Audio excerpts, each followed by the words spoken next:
what I'm saying? So have more diversity? Right. Yeah. I was thinking about that shit too though, one day. Like they going out their way to you know, add more diversity to movies and shows like everywhere and shit, you know what I'm saying? They're like, oh, we gotta have, but it's still like, you look at most major productions, it's still like 80% white, you know what I'm saying? Even like background characters, it's like the majority of the people involved, or on screen anyway, are white, on any given movie, major movie anyway. I definitely agree with that. But my thing is, you know, Marvel, this came from a nigga's mind. The story's already made. Right. You know what I'm saying? Yeah. Like, he already did this. Yeah. You can't say, nah, you were wrong. I know you invented this, but no. Like, they gotta work it into the story like Captain America. Yeah. You know what I'm saying? Yeah. That, I think the way they doing it makes a lot of sense. I guess like what she was saying, Jessica Alba was saying was like, when I look at this shit, face value, it's still a white movie. You know what I'm saying? You wouldn't call it a Right. yeah. And as you look at the Black Panther movie, you know what I'm saying? We don't want it to be like all the movies like that neither, you know what I'm saying? Where it's just all black faces. Yeah. But still, it's like most movies, most TV shows even, if it's not a black show or a Mexican show or whatever the fuck, specifically for that culture, it's just white people. Which is, makes sense. I mean, shit ain't gonna change overnight. Like, Yeah, I'm torn with it though, because I like that. You know what I'm saying? Okay, we done seen all these all white shows. Yeah. Okay, when we doing our thing, it's all black. You know, we're close to it. yeah. Like, and I had this discussion, which I think Ryan Coogler and Jordan Peele were helping with that, but.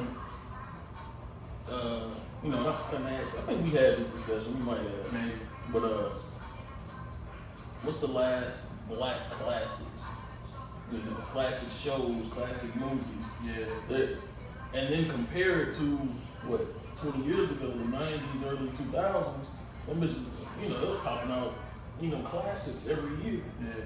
But I think that makes sense though, because I thought about that since we had that conversation. Like, if you think about it, like black culture and being able to like have creativity and shit, all of that shit's new. Hip hop is like what, 40 years old, maybe something like that, like 45 years old. You know what I'm saying? Black people being allowed to be on TV is probably younger than that. You know what I'm saying? Like, you know what I'm saying? The way it is now, that's probably like only like 20, 30 years old since we was allowed to be on TV. Like hip hop pushed that a lot because it became so popular that we was allowed to be on TV and shit. 20, 30 years ago ain't as far away as you think it is. That's my point. All this shit is young. Well, you gotta remember, they had shows before then that was black, but the black experience looks different now. Yeah. You know what I'm saying? You know, I got another.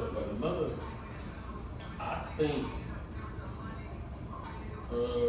what made it a little different is our culture done seeped in everything else now. Right. We're the most copied people in the world. Right. But you still don't see us that much. Yeah, that's my thing. Somebody else, you know, if they want somebody to dance, they'll call them Jabberwockies or something. Right. I think, I don't even know. The Jabberwockies? Yeah. I think it's a bunch of white dudes for sure. Or Asian dudes, I think, actually. Yeah. They short as hell. Right. No offense. Motherfuckers are short. Anyway,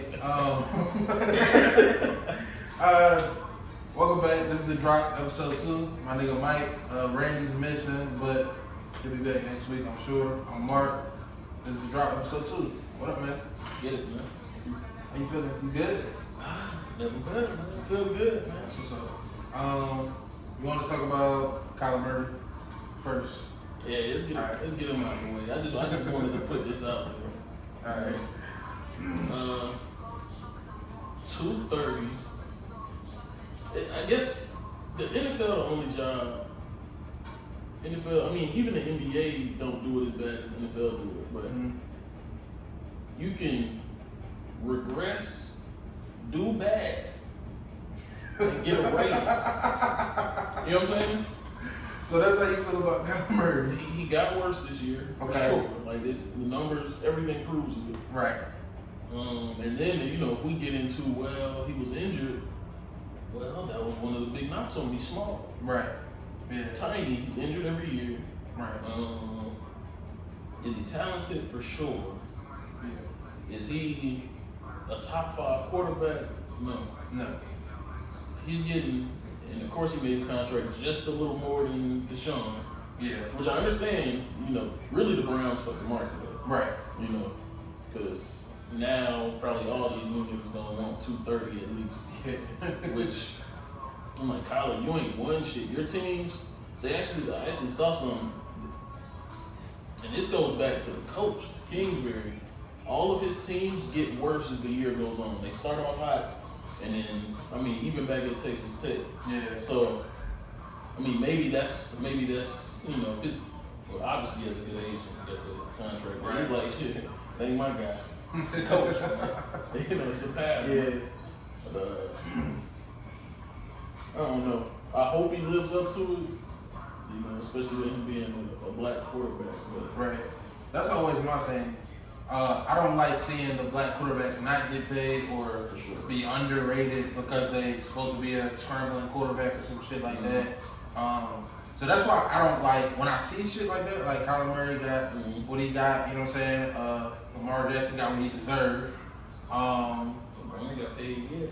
Who? Lamar ain't got paid yet. I thought he did. Nah. He didn't get his contract. Nope.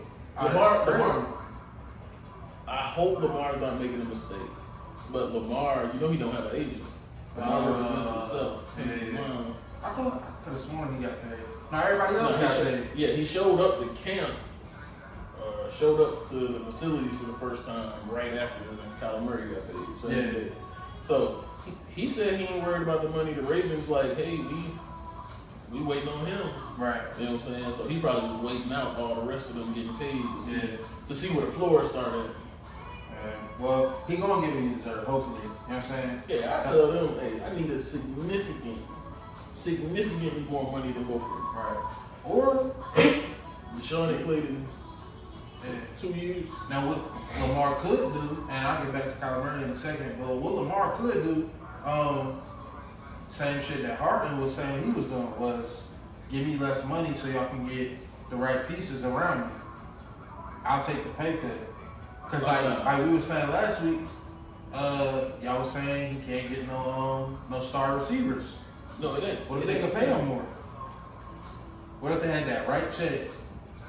Come over here for a year or two. You know what I'm saying? I'm saying those guys ain't there no more. My thing is, if I'm like what Harden did, Harden's washed.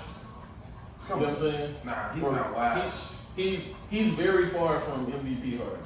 Okay. You know what I'm saying? Which is I won't say he's washed. His wash is different than like literally. Come on, man. He still gonna average 25 at least. No. Yes. No. Why? He gonna give you 15 and 10. No, what? You crazy as shit. Nah, he don't even want to score no more, bro. Okay. He don't even want to score. Once he went to the Nets and they told him, hey, you the point guard now, he done took it and ran with it. I think he's gonna take over that team as the lead and score for sure. And then B's still gonna drop his 20. Embiid's dropping 30 at least a game. Good. I hope both of them can drop 25 to 30 a game. Nah, I'm telling you, bro. Watch how this shit play out. Maxey, the young one, he about to put up 20 a game. At least. Yeah. Maxey's the one. Yeah. Harden's a point guard. Which is cool. I still think they're going for them to want to get where they want to get 18 to. and 10. That's as high as I go. Which is good. I disagree. That's a potential all-star. I disagree. You know what I'm saying? And I don't. The reason I want to disagree so bad is because I don't think him averaging 18 is gonna get them where they want to be. And I want to see Philly win. And I want to see Harden win. And I want to see Embiid win. You know what I'm saying? I'm emotionally invested. Philly fucked up when they did my boy Jimmy G buckets like that. Man. They chose Tobias Harris over Jimmy Butler. That was dumb. I mean, I already, my team's the Bulls, but I can't even. That was our biggest mistake, was letting Jimmy go. Yeah. All these teams keep thinking Jimmy's not a superstar. Right. But all he does is win. Right. And take niggas far. With less help. Right, but he don't do none of the extra shit. You You know what I'm saying? He ain't super buddy with niggas either. He ain't super buddy. He not super yeah, he not really trying to be a face. He's just trying to hoop and he win done games. And he done rubbed the wrong niggas, some of the top niggas the wrong way early in his career, so they ain't fucking with him. And he don't give a fuck. Right. That's the part. And it's not beef. Because what motherfuckers don't understand about beef is it gotta go two ways. If you beef with me and I don't give a fuck, it's not beef. You're just mad. You just mad. You upset by yourself. Right. And that's why I tell you all the time, I don't get mad with people. We not gonna sit here and be mad together. Cause then we either in a relationship and I'm not in a relationship with you, you know what I'm saying? Or you know what I'm saying, or it's actually beef. Now I gotta fuck you up, you know what I'm saying? I'm not gonna get sitting here and get mad with no nigga, dog. I'm not getting mad with no hoes neither for real. Unless that, like I said, we in a relationship. You know what I'm saying? Like you can be mad by yourself, sweetheart. But as far as Kyler Murray, man, I think the Cardinals just have a lot of trust in him, which I'm not mad at. You know what I'm saying? I feel like that's a safe bet to trust a young quarterback that talented. I mean, they gave 230 is a lot.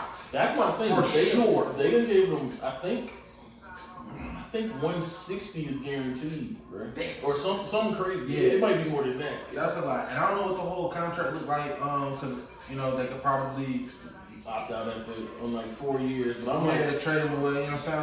But I feel like for a team, for any team really, it's tough to win without a good quarterback.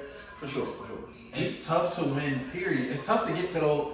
It's tough to get to the playoffs. One. It's even tougher to get, further deep in the playoffs. So if you got a solid quarterback, and he may not be irreplaceable, but you're not going to replace him with somebody that's better. You know what I'm saying? Not right now when everybody's getting a contract. He's definitely going to outlast the coach. Yes. That's what I feel. I feel like Kingsbury will be gone before, they didn't. Which Kingsbury better, take his wake up call. They gave the quarterback the money, so they don't think the problem is him. Right. Right. But he went about it a childish way. Which happens. That shit happens. We see that all the time. Coaches doing childish shit, but they don't really get as much flack as the players for doing childish shit because they're coaches. But I mean, players too. It's just I don't know. I'm big on.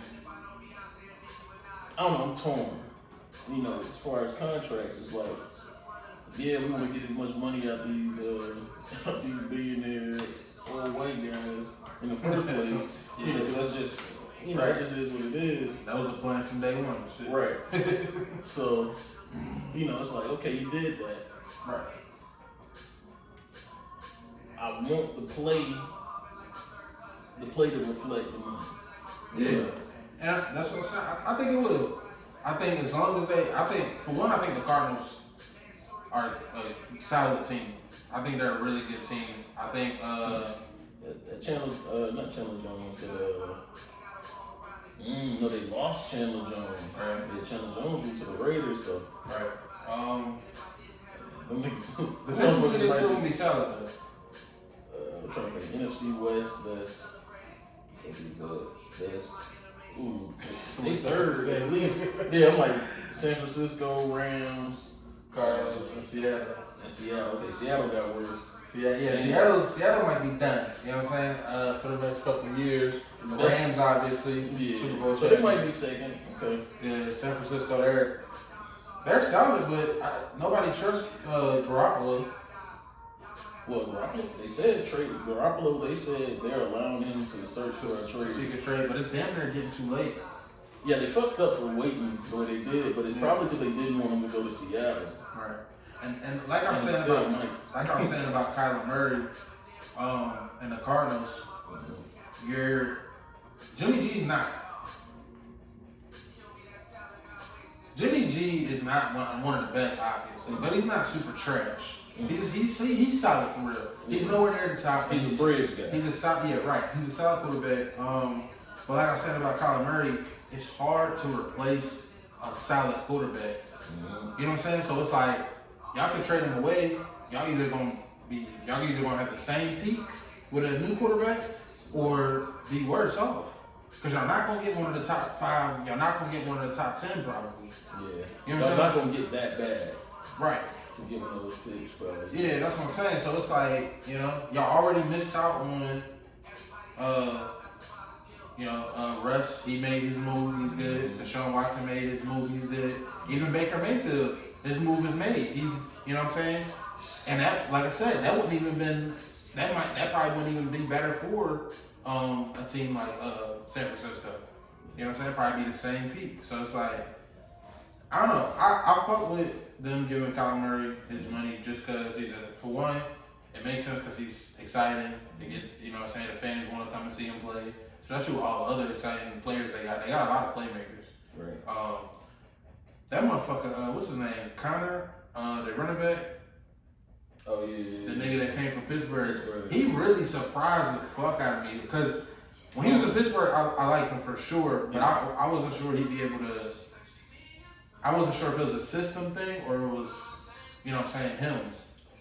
But when he came to Cardinals, he did his fucking thing. Well, here's the thing. The one thing I'll say, he scored a lot of touchdowns. If you look at it, it was that other running back who got all the yards. So Which he had the perfect. That's what I was about to say.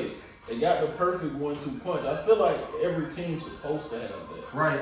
You should. That's the reason why the Saints, man, we had to go get Mark Ingram back. Yeah. Had my boy over there in the Texans dying.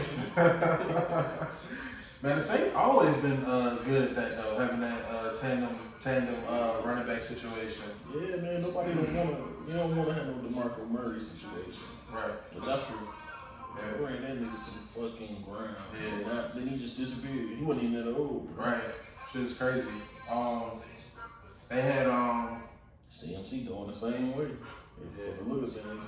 Yeah. They trying to think about Christian McCaffrey. They trying to use that nigga as a wide receiver too. So it's like he getting all these carries and then they're like, all right, nigga, now we need you to because we on 3rd and 15 because I done got sacked twice. You know what I'm saying? Like hit the screen, get his head pop. Right. You know what I'm saying? Sling. Right. But then, like, you know what I'm saying, you look at it on the other end, over in Arizona, they utilize Connor coming out the backfield for the passes because he can break tackles and shit so easily. It's like, that shit's perfect they got over there. I think but that's the thing though. They got Hollywood too. They did get Hollywood Brown. Kyler Murray is in a position where he does have enough playmakers. Unlike Lamar Jackson, who has damn near none. He got the tight end, who's really good. Top 3 tight ends in the league. Other than that, it's not really electrifying over there. Whereas you look at Kyler Murray, I feel like Kyler Murray got getting that contract, having players that he got around him. Well, he got to prove it. Yeah, that's what I'm saying. He got more on his shoulders than any other quarterback now. No excuses at all at this point. Yeah. How you feel about Baker Mayfield? Fuck you went? Panthers. How you feel about that? I'm a Saints fan. You Oh. know what I'm saying? Baker twice a year. Yeah. Easy does. Smoke his ass twice a year. Then you know what I'm saying? We got one of the best defenses in the league. So you give us Baker and then we healthy. Yeah. Nah, we got the Honey Badger. Come on, man. He ain't gonna win that chess match. Nah, can't see it. Nah, that shit gonna be is because Baker ain't the one, man. I don't know who thought he was. I might even thought he was coming out of college. I never liked Baker. Literally, I ain't like him in college. I ain't like him. I mean, I get it. I felt like it was the most Browns thing for him to go number 1. Yeah. For sure. Like number 1 quarterbacks. He don't fit the prototype. Yeah. And I hate that prototype shit, but I mean, like for example, this is with anything. Like for me personally on my team, there's certain shit you just don't want. Right. I don't want no running back under 210. Okay. You know what I'm saying? Yeah. I don't. You might find a short quarterback. I mean, we got maybe 5 to 10 in history that were great. Mm-hmm. You know what I'm saying? Yeah. It's just one of those things. It's a disadvantage. Then linemen are getting even bigger. Yeah. You know what I'm saying? Kyler Murray playing behind the line full of niggas, 6'6" and up. Same thing to Baker. You know, that's the reason why it looks like a lot of times he can't see. Yeah. That's what made Breeze so great. Breeze, that's why it was muscle memory. He already knew where they were going to be. Mm-hmm. I'm throwing to a spot. I'm not throwing to the person. Yeah. At that point. Drew Brees, he's a once in a lifetime. That motherfucker's arm was ridiculous because he could The precision. He got it out quick. You know what I'm saying? That's what Tom Bro, Brady did. that was mine. Yeah. If he'd have been 6'4", you could actually see. Yeah. Or not even just see, but different angles you can throw at. Yeah. Right. That was the other thing because he could throw it to any spot on the field from any spot on the field. You know what I'm saying? It's like you'll think, oh, he wide open, but he way the fuck over there. Now that's me. Right. And I'm hitting him right in his chest. Right. Right in his fucking chest. Or I'm gonna make him run to where I want him to go. Right. He don't even know he open. Right. I'm gonna throw him over there though. And that's one thing people underestimated Matt Stafford with. Because they thought it was just, for one, obviously he came from a losing team. They was losing the whole time he was there. So it's like, damn, you gotta take some of the blame. You know what I'm saying? He gets some of it.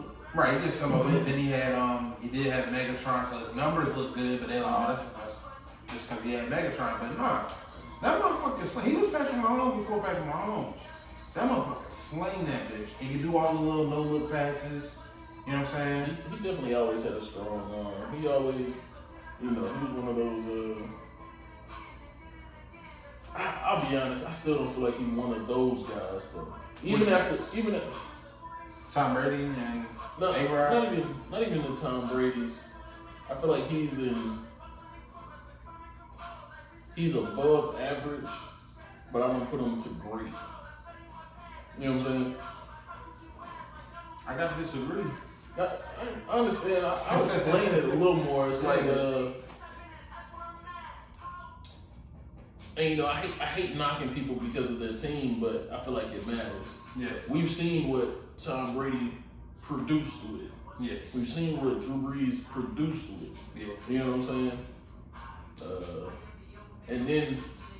And then we see what Brees can do with a Pro Bowl guy, or an all pro guy. Yeah. And then Matt Stafford goes from, we've seen him with receivers, Right. or with a receiver. So then you give him a fucking super loaded team. They still almost lost. Yeah. You know what I'm saying? But he did his fucking thing. Yeah, he did. He did say. He did pretty good. Yeah. You know what I'm saying? I've always just. Joe be one of those guys though. Yeah. But I've always, and this is just the way my mind works, I always look at shit, I perceive shit differently than a lot of people. Like, when I watch, even like sports and shit, like, I can see, all right, this team is losing, but I can also look and say, there's something about this guy that's different though. Like, he's not missing as many shots as his teammates. You know what I'm saying? He's making a good pass, and that motherfucker's missing a layup. Now he don't get that assist. Right, he don't get that assist, but he should have. I'm like, so I could look at, I even listen to music that way. Like, I'm like, you know what I'm saying? Like, this thing is going. I don't care if who's listening to him and who's not. This thing is going. I've been telling You know what I'm saying? I've been telling people about Sauce Walker for, you know what I'm saying, for, was it 2022? At least 6 years. Damn. You know what I'm saying? I just started listening to him like 6 months ago. But I listen to anybody who's fire. Me too. If I feel like it's fire. And it don't even gotta be fire. If I can appreciate it, then I'm gonna listen to you in my playlist. You know what I'm saying? So who's your or we can get it there. Yeah, but I was just saying, when I used to watch the Detroit Lions play, I would always look same as, I'm sure motherfuckers used to watch when Barry Sanders was there. Like, yo, clearly this motherfucker's good.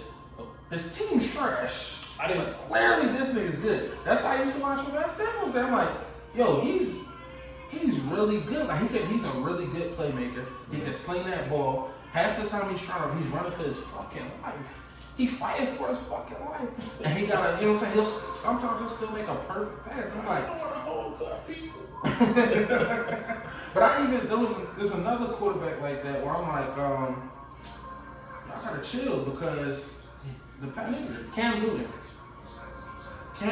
pisses me off. I swear to God he does. I'm right there with you. But it was when he first came back to North Carolina this past season. When he came back to Carolina to play with the Panthers. It was one pass. I swear to God, it was just one. And I was like, God damn. Because it was deep and it was so perfect. I'm like, you can do that once, you can do it twice. He's one of the most physically talented.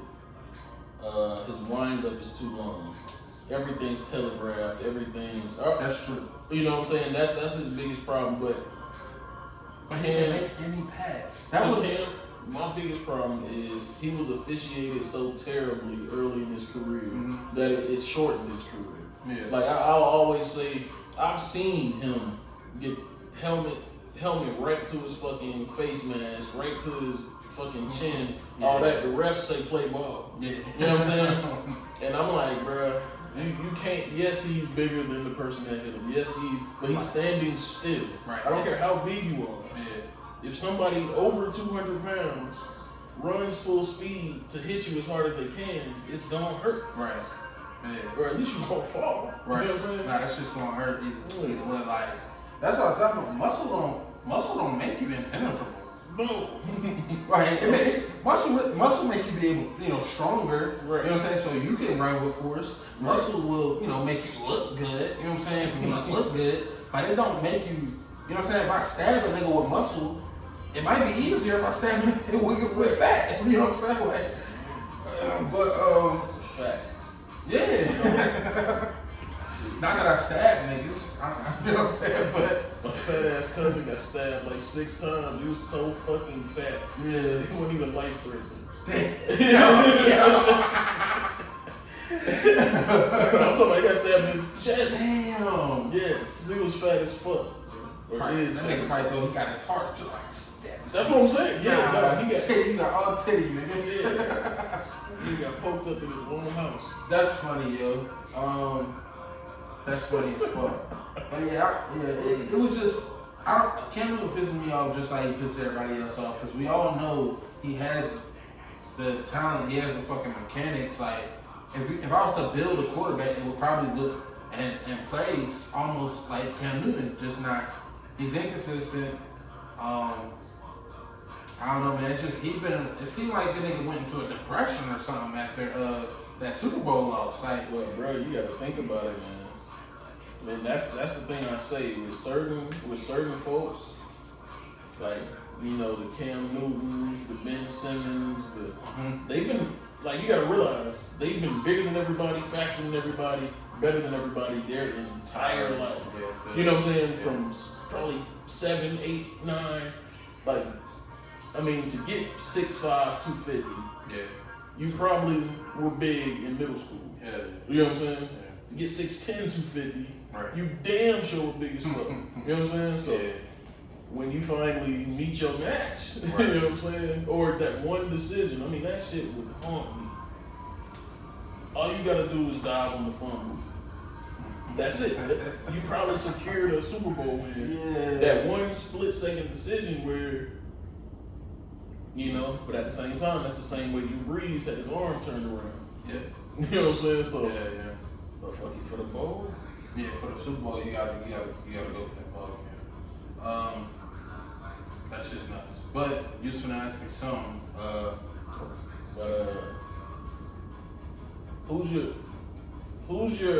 Who's the guy you wish more people listened to and blew up? Still ain't blew. So I I got a couple people, like not seriously blew up. Not seriously blew up. I can answer that question. Like I have answers. However, I don't wish or care if they blew up more. I don't necessarily care if they do or not. You know what I'm saying? Like I like where they at because, and I'll explain myself before I give my name. I like where they're at because they can continue to make the music that they want to make. They're making enough money so that they can, feed their family, so they can, be rich and shit like that. But they're not in a position where Drake is, where he can't say or do certain things, or he has to pander to fans, and you know what I'm saying? Like he has to do some of the weird shit he does, or you know what I'm saying, some of the shit he doesn't do. You know what I mean? Okay. Like even just off the top of my head, I like Griselda. That's Westside Gun, Benny the Butcher, Conway the Machine. Right. That's a group of people I can say they're in a position right now where they can do whatever the fuck they want to do musically because they have enough fans where they get their bread. Who beat up people on camera. Including whoop niggas' ass. They can whoop a nigga ass. And nobody say, Westside Gun has, I think it's 7 or 8 album mixtape projects called Hitler Wears Hermes. Or Hermes, or whatever the fuck it's called. Drake couldn't do that. Drake would not be able to get away with that. It's too fucking big. He's also half Jew. Right. It's a rapper, man. And Rick Ross gets away with some shit too because of his voice. But it was somebody, man, I can't remember who it was, but he clearly had said faggot in a song. And this was like in the last few years, and I was like, there's a couple niggas that still do that. Yeah. Probably might be 21. I know 21 that did it, Young Nudie, you know. But it's a little different when niggas the street niggas people, for real. Right. People like Nudie, you know what I'm saying? He one of them, like I can say and do what the fuck I want because I'm not on this level where I'm gonna get so-called canceled and it's gonna start fucking up my money. Right. You know what I'm saying? But that's your fan base. This keep it real. The Boosies of the world. Boosie's big, but he can say faggot. You know what I'm saying? Not that I want people to say faggot. Right. But you know what I'm saying? They can say and do whatever they want. You know what I'm saying? That's just what I'm trying to make. Well, in their career. But yeah, Griselda's definitely 3 people right there that I don't really care to go, but like you're saying, you know, I kind of do wish they got more, I guess, recognition because they deserve it because they are really that fucking talented. But if it starts to fuck up the way they make music, then I don't, you know what I'm saying, it's gonna mess up my playlist. You know what I'm saying? Like if they just start, like if Benny the Butcher came out with some auto-tune shit and he started singing, I'll smack this. Like, come on, man. I will smack the shit out of niggas. Like, I'm not trying to hear that shit. You know what I'm saying? There's other people like that too. Like, who else, man? I always got the same answer. Whenever anybody says that, I always got it's probably 2 or 3 people that I'm automatically like. Now, that's not to say a couple of them it might happen still. You know. Who you got? One of my personal ones, Johnny Cinco. Okay. The fact I can't stand that QC decided to push Lil Yachty on Johnny Cinco, man. Johnny Cinco, man, that fucking John Poppy mixtape, second one, shoot, he's still dropping music that sounds just like his old shit. Yeah. But nobody ain't listening to it no more. Right. Or I don't know if people listening to it. Johnny Cinco is one of those guys. Right. As far as talent, I'm sitting there like, man, as many songs that came out where niggas done took Johnny Cinco's style. Right. They done took, you remember fucking Schoolie? Yeah. They done took Schoolie's style. Sure. Yeah. Shoot, But that's Hood Rich Pablo 1. I won't say they took his style, but I wish. There's just certain songs that you like, man, he would have been perfect for. This beat would have been perfect for him. Yeah. He, like, I know Johnny Cinco especially could have been on a lot of these big hits. right. With his style. Yeah. I agree with that. But at the same time, like you were just saying, like he could still make music that sounds like his old shit. Whereas if he had got a Drake pack, he might have had to sound like Drake or made a song that was tailored to. You know what I'm saying? Drake, like, I'm trying to get a single. I feel you know like him, he's one of those he would have been in kind of the same lane as Future. If you get on a Future song, you gotta adjust to him. Adjust to Future. You know, because Future gonna do his shit. Okay. So I feel like Johnny Cinco, you get on the Johnny Cinco song, Johnny Cinco gonna hum, mumble, and do his shit. That's what he But does. the thing about it is, Future damn near, he did that shit. He crossed those lines himself. He songs like Cody and Crazy, the whole world was like, whoa, like this shit's amazing. Codeine crazy, man. I'm taking anything that come my children. I felt that. You know what I'm saying? But it was like that's the thing about it. In his mind, he probably like, this some shit the street niggas, the real niggas gonna fuck with. But the way he said that shit, it's white girls singing that shit. They don't even know what the fuck he's talking about. Shoot, the beat changing monster. Like, that's the one thing. Future is probably the reason, like, big Future fan, or fan of music, I don't know. Yeah. But his music, he dropped the same time, essentially, I became an adult. Damn. You know what I'm saying? Yeah. So we on the same shit the entire time. Right. At the same time. Yeah. You know what I'm saying? Yeah. Shoot. So it's like Future, like one thing I thought was cool when K Camp blew up. Yeah. Cause well, he was in I was Georgia. young. Yeah, I I was said he was in Georgia, so you know Yeah. K Camp back in the day, Yeah, he yeah. had all the party songs and Yeah, shit. he had that motherfucker. K, like you couldn't have no party in Georgia without the fucking K Camp, Roscoe, Right. fucking Travis Porter. Yeah. And you know, I ain't really like that shit. You know what I'm saying? That was an era. Yeah, I ain't even, that's the thing too. Like, I ain't even like Future for real, but it was like I had to gravitate to it because it was like some of the shit he was doing was so like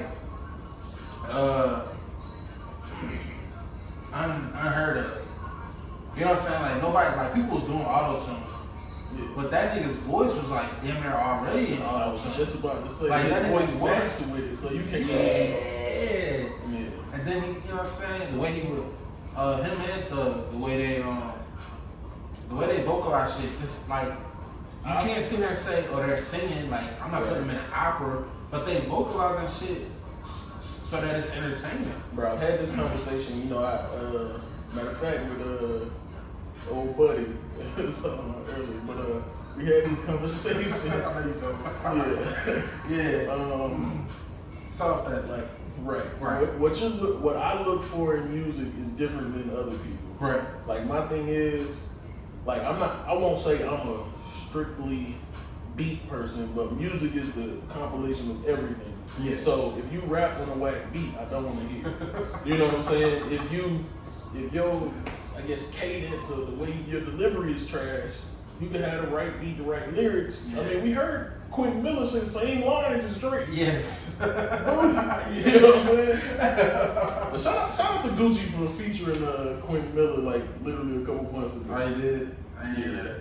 Gucci gonna do Gucci though. Gucci gonna do Gucci don't Gucci. give a That's a fuck. fact. Gucci don't give a fuck. He But, gonna do Gucci. But that's the thing. It's for me, it's the way. It's what you do. It's the way. I don't have a better way to say it, but the way you ride the beat, right? Yeah. You know what I'm saying? Yeah. Like certain people do that different. Like the way you give two different rappers a different beat, the way they rap on it's gonna be completely different. Yeah, for sure. I feel like Future is one of the best of always having what I feel like was the ideal rhythm to the cadence. Yeah. It's super no homo. It's super attractive. You know what I'm saying? It's easy to vibe to. You know what I'm saying? Like it's easy to gravitate to. It's like you ain't even gotta know what he's saying to start That's what. nodding your head crazy. Like, oh shit, you going? And that's the thing. Once you like, I had this conversation with my brother. You know, because he's been catching on to a lot of these artists. I was saying I liked a long time ago. He was saying they were trash. Yeah. You know, the Futures, the Gucci's, and niggas like that. He's That's like, me. right. He's like, hold on. I'm like, it's not that they can't rap or these different things. This is the, you know, I hate saying the cliche, but this is the vibe. This is, you know, he putting you in a, you know, niggas painting the picture. Yeah. That's why I fuck with ESTG. Oh yeah. That nigga hit the game like she'll feel like back when Jeezy hit. Yeah. You know what I'm saying? I like STG, man, but I like him because he be rapping. Niggas don't rap a lot no more. You know what I'm saying? Niggas want to harmonize everything. And He one of shit. the guys you gotta listen to. Yeah. Because you know, you catch certain shit, you like, you wouldn't even mention that if you wasn't involved in some shit like that. If you haven't been in that situation, that's some shit you wouldn't even mention. So, Wolf Trap. Like niggas ain't even. shit, it's like, wait, You're right. Rico. Yeah, but that's what I love about ESTG, and of course, like I was saying, Future and even Gucci, like they can say that shit, and it sounds so good. They gonna have the suburban white folks, white girls bumper that shit, and not even know what the fuck it mean. Like they just, they said this wolf track, like bitch. When you said it, like you think what? Is that right? You gonna get your lick back, huh? I hear you, motherfucker. I'll say I can't remember anybody who hit the game within these recently. Yeah. And rose as quick as ESTG. Nah, that was weird, honestly. I damn near like just one day niggas like, yo, you ain't I think somebody sent a song in a group chat, and I'm like, ESTG. I typically don't like listening to niggas with a bunch of letters in their name. You know what I'm saying? That's just one of my things, yo. I've never listened to an NLE Chopper song other than what's on the radio. You know, and shit like that. You got all those letters, I'm like, man. Nah, I feel you too. Shout out WNC WAP Beasley. He still got a chance to blow. I still think he's gonna blow up. Yeah. So Louisiana nigga. He like let me see how I can put it. He's like a mixture of, I'll say personality like the Baby, as far as he making the fucking party type shit. Yeah. But you mix it with like a young boy, you know, Louisiana type shit. What beat? That's my guy.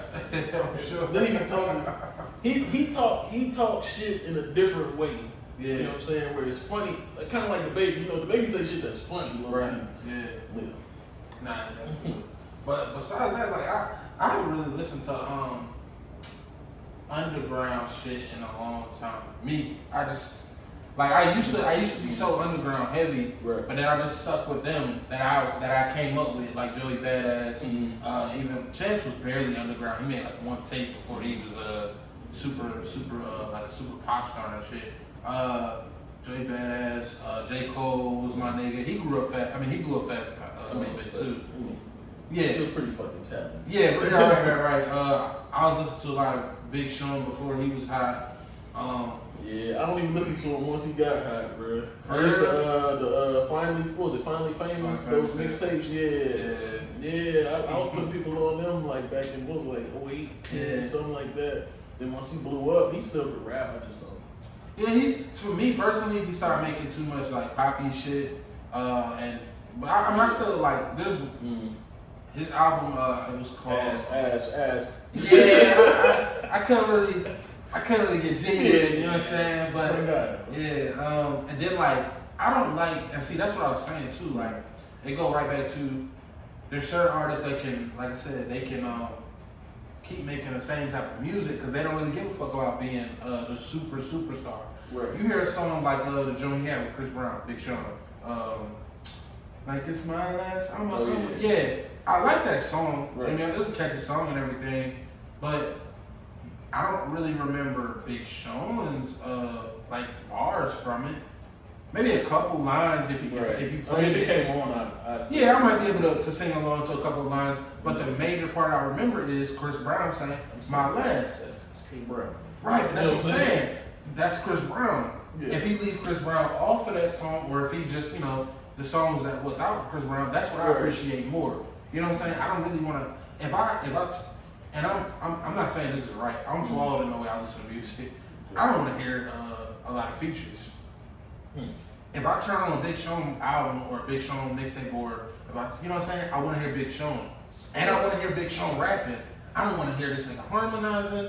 I don't want to hear Jhené Aiko, even though she's great. Yeah. If I listen to Jhené Aiko, I want to hear Jhené Aiko. Right. You know what I'm saying? I don't know how to pronounce her name, but I think it's right. Aiko. But yeah, that's just, and my ears flow that way because I'm primarily I just want to listen to rap music.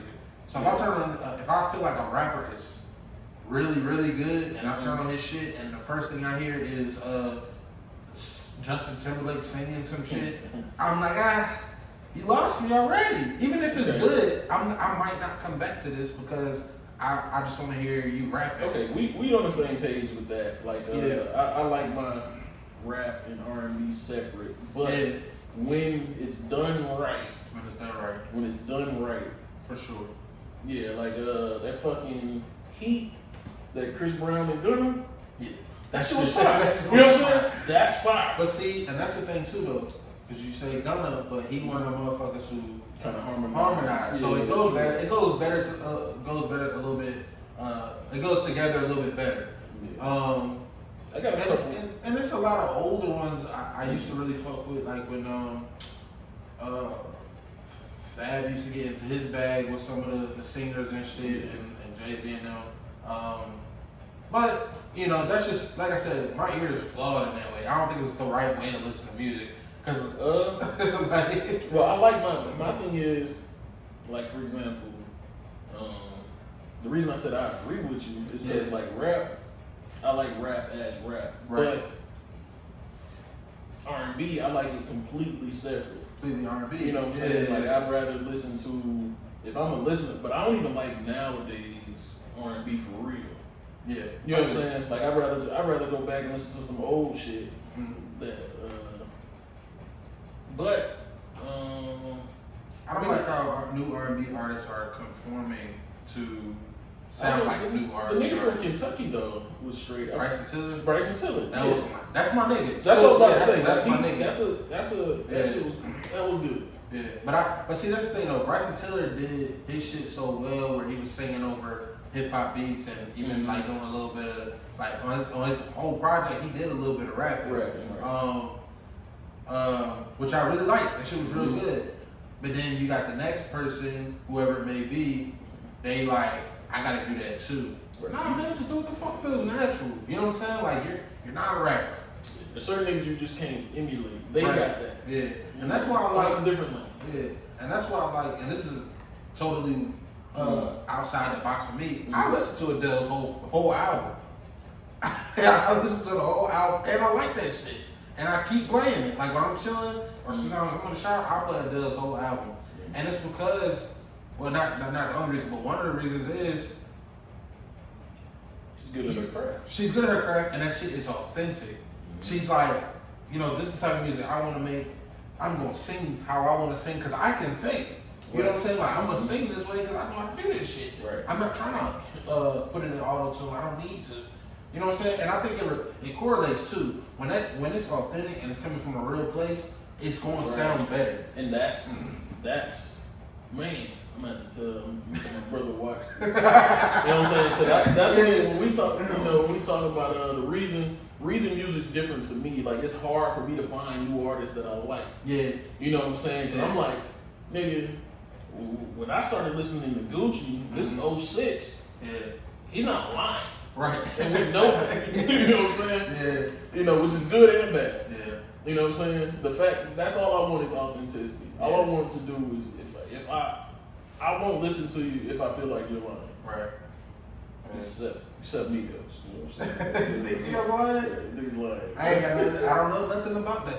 They could be. They could not be, man. They're not 100% lying. I know that. Well, for sure. Yeah, there's parts of it, but you know. But no, that's one reason why. And of course, I'm Philadelphia born and raised and shit. I do have a small bias with Meek. I have a minuscule bias with Meek. But at the same time, though, what other nigga? I grew up. I fuck with Meek. So continue. Yeah, I grew up having different like lingos and shit that when I moved to the South, I wasn't able to hear no more. You know what I'm saying? Right. So when Meek come on the song and say oodles and noodles, and I'm the only one around that even understand what the fuck he talking about, I'm gonna gravitate to that. He already got me hooked. If he come out and be like, I'm oodles and noodles, I'm on this street, I'm on, you know what I'm saying, I'm on Reed Street right down the fucking corner. Why am I not, you know what I'm saying? Like, that's me, a young boy. That's why a rapper really gotta be bad for me to not at least give them a listen if they from the group. Yeah. You know what I'm saying? They gotta, like, I'll give you, right. Like a nigga, this dude, he locked up like a lot of Louisiana artists at some point in time. But main music. Yeah. Talk about can rap. Yeah. He's lyrical and, you know what I'm saying, street, which is hard to find. Yeah, and that's another thing I didn't want to talk about because I was thinking about that shit last night. Like it's hard to find a good middle ground as I feel like as a rapper, as an artist, because nobody wants to hear that. And the reason I thought about this, I watched rap shit last night. The new show by Issa Rae, rap shit. I watched the first episode, and it was basically, and I think like the plot that they started is supposed to like carry on, but the main character is a rapper. She mostly tries to rap about conscious type shit. Like that's all she really tries to rap She about. don't want to show that ass. She don't want to show that ass, and she be judging the girls that only rap about showing that ass, and she don't like when people come for her, and she hasn't made it yet. Right. You know what I'm saying? She's still working at the hotel and shit, and motherfuckers is like, oh, you need to, you know what I'm saying, show that ass, or some of them, that's them though.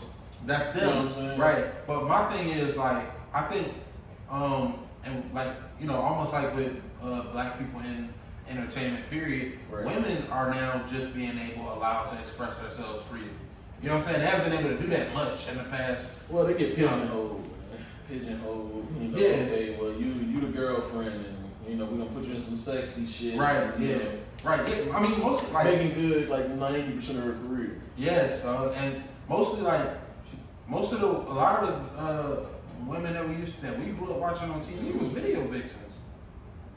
You know what I'm saying? If you're not shaking ass or you're not playing the girlfriend, you're not really here. You know what I'm saying? You're not gonna be there unless you're here to you know what I'm saying? Shout out the old girl from Friday After Next. What girl for Friday After Next, man?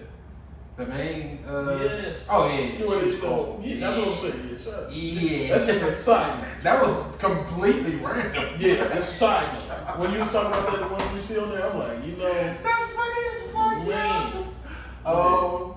But yeah, Super bad. so I think they need to get to an understanding where it's like, yes, it's cool to rap about conscious shit, but you look at somebody like J. Cole, he's not ever just rapping about conscious shit. He found a good middle ground where he can rap about first a lot of different subjects and make it all sound good.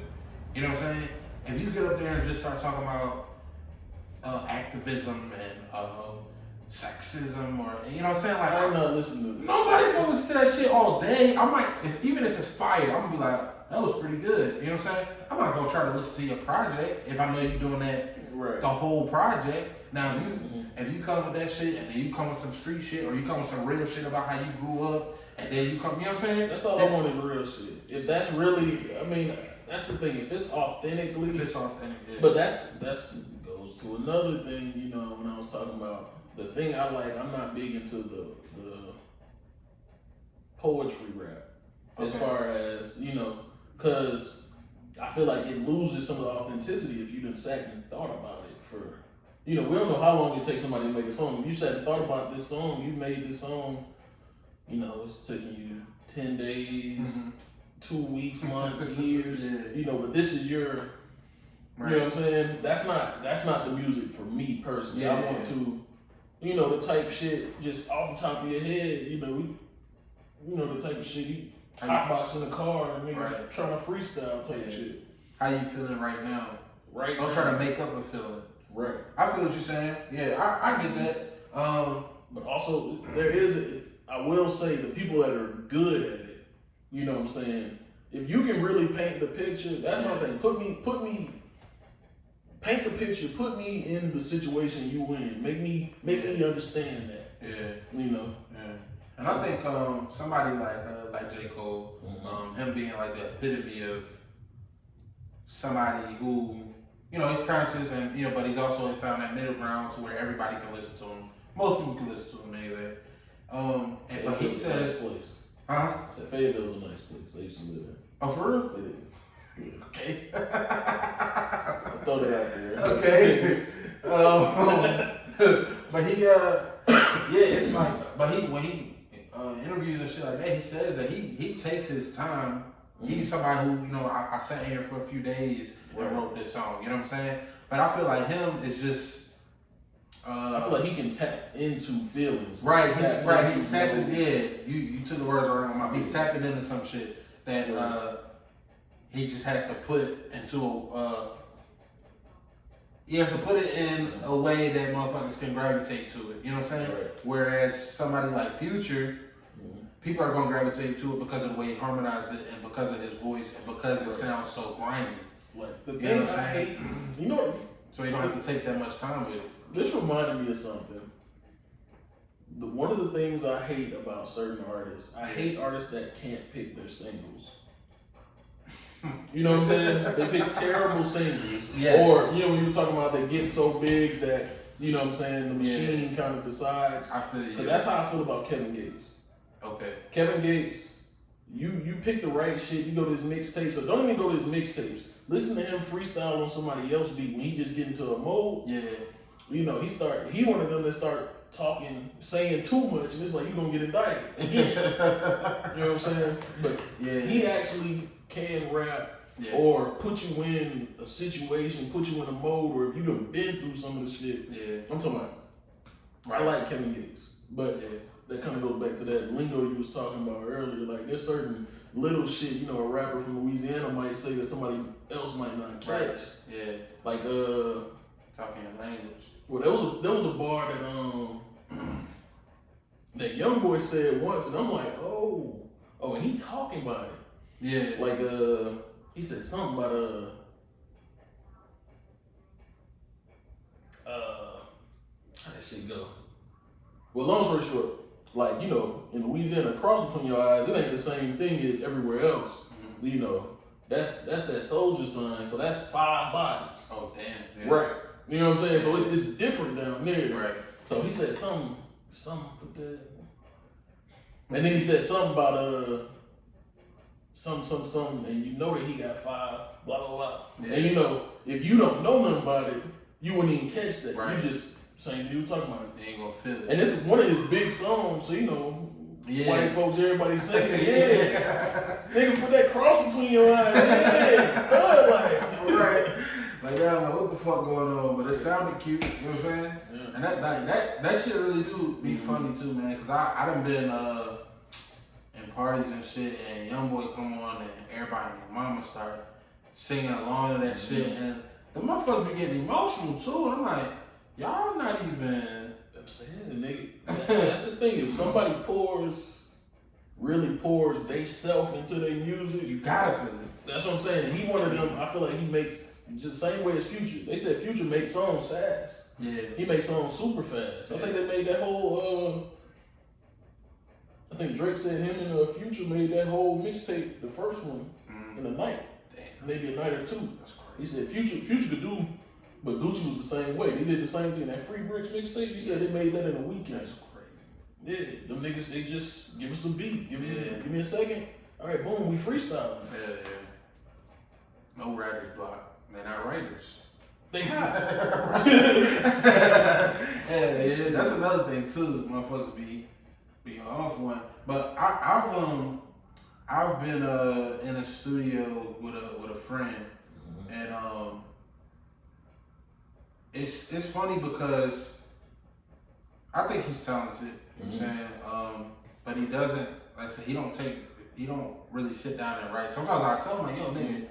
I think if you sit down and focus on what you're trying to say, you'll have something to say. You know what I'm saying? Right. But sometimes he'll put on a beat, go in the studio, and just start saying shit, and he'll be high and drunk and faded because that's all really he did, smoke and drink.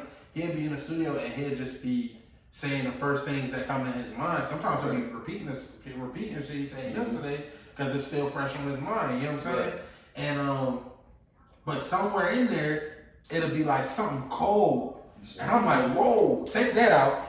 Right. To grab that, export that, you know what I'm saying? Add that to some cold shit you said the other week, and I ain't really got a hit, my nigga. Right. But he's like, nah, I'm putting all of that out.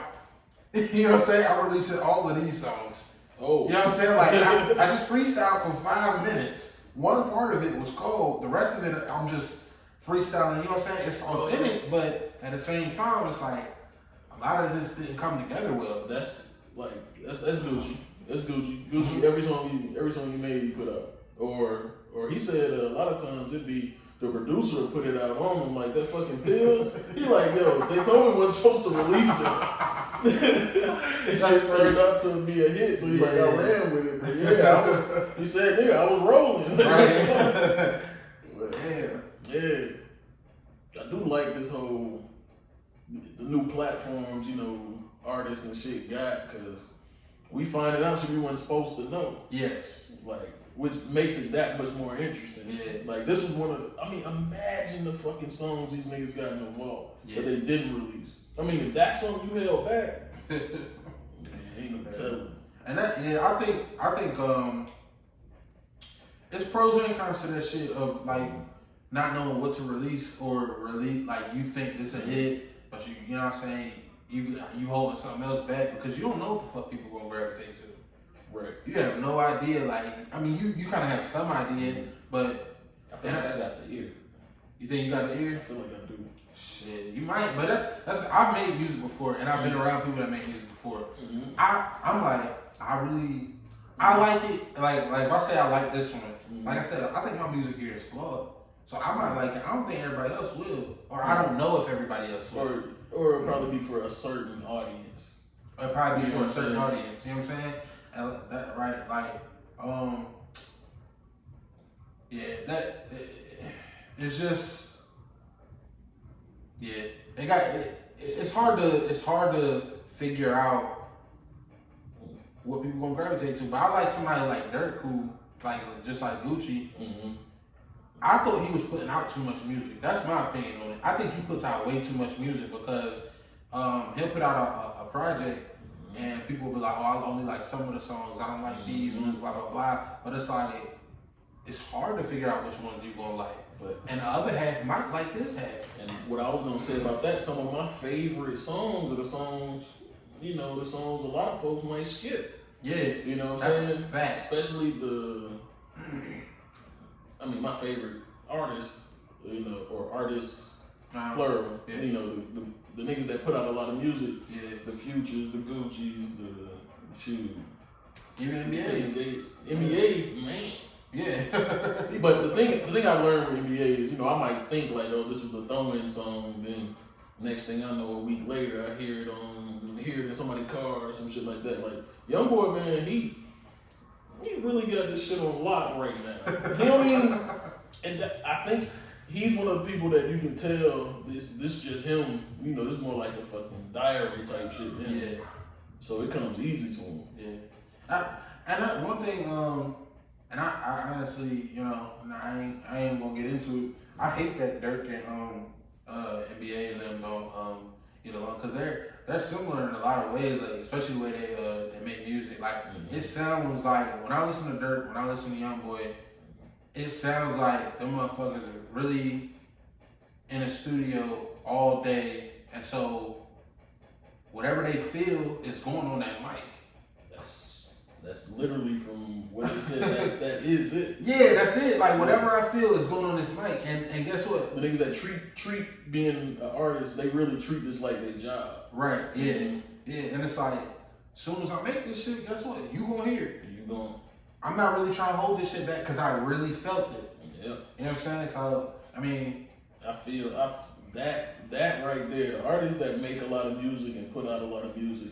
I mean, think about that as a fan. As a fan, you know, how many albums did Tupac have? You know what I'm saying? yeah. He didn't have that many, Right. but then they have all this music in the vault. Yeah.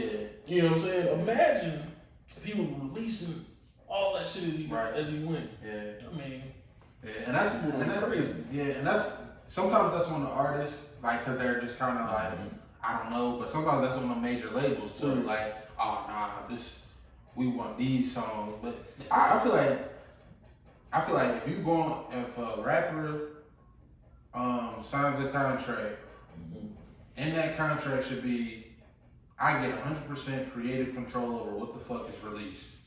if you that guy, you get that. I think it should be regardless. You know what I'm saying? Irregardless of whether, because who are you to tell me I'm not that guy? I'm the motherfucker making the music. It's my shit. You ain't gonna tell me what I can and cannot put out. I'm the one giving you the millions of dollars to Right, that's what I'm to saying. get this shit to reach Wyoming. You know what I'm saying? But that's another thing too. Like nowadays, my shit was already in Wyoming because it's on YouTube, and all you did was Now, but I'm saying that's the difference. You click on there, you click on YouTube, and then the ad is my song. You know what I'm saying? yeah, which I fucking hate, by the way, YouTube. I hate, that's the one thing. That's one of the things I fucking hate. If I'm especially if I'm listening to music. Mm-hmm. And then I start hearing some shit, I'm like, I never listened to this shit. What is this shit? And I look up and it's a fucking ad that's 3 minutes and 30 seconds long. I'm like, oh, video. Hey. I be But I'm pissed. saying, think about it. That's what I paid.